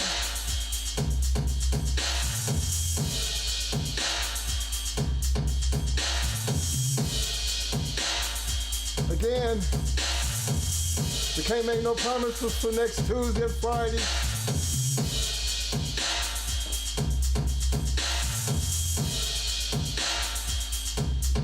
I ain't never done the mobile live thing. Don't know where my head at to be at, but I'm gonna try it out.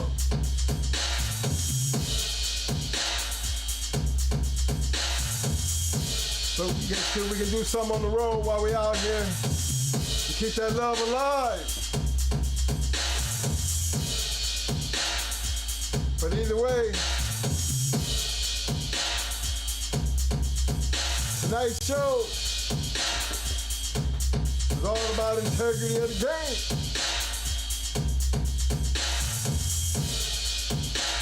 And one thing I can truly say about our chat and our followers is they true to the game. So until we see each other, parking lot is closing. You know, it's that time when they start to flicker in the lights. They start telling everybody you gotta go. We don't know where you're going, but we know you're finna get the hell up out of here. Put it like this. The lights is flickering. The lights is flickering. For all the new viewers, don't forget to hit those like buttons. And hit that subscribe. Again, don't forget to hit those like buttons. And definitely, if you haven't hit it already, don't forget to hit that subscribe button. I will be telling y'all about the notifications, but look, you can hit that notification button, let you know when we go live, and we generally going live every Tuesdays and Fridays.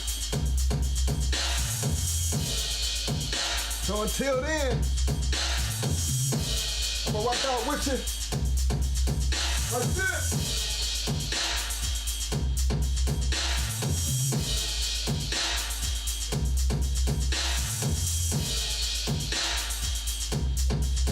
Oh yeah!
All right, fellas.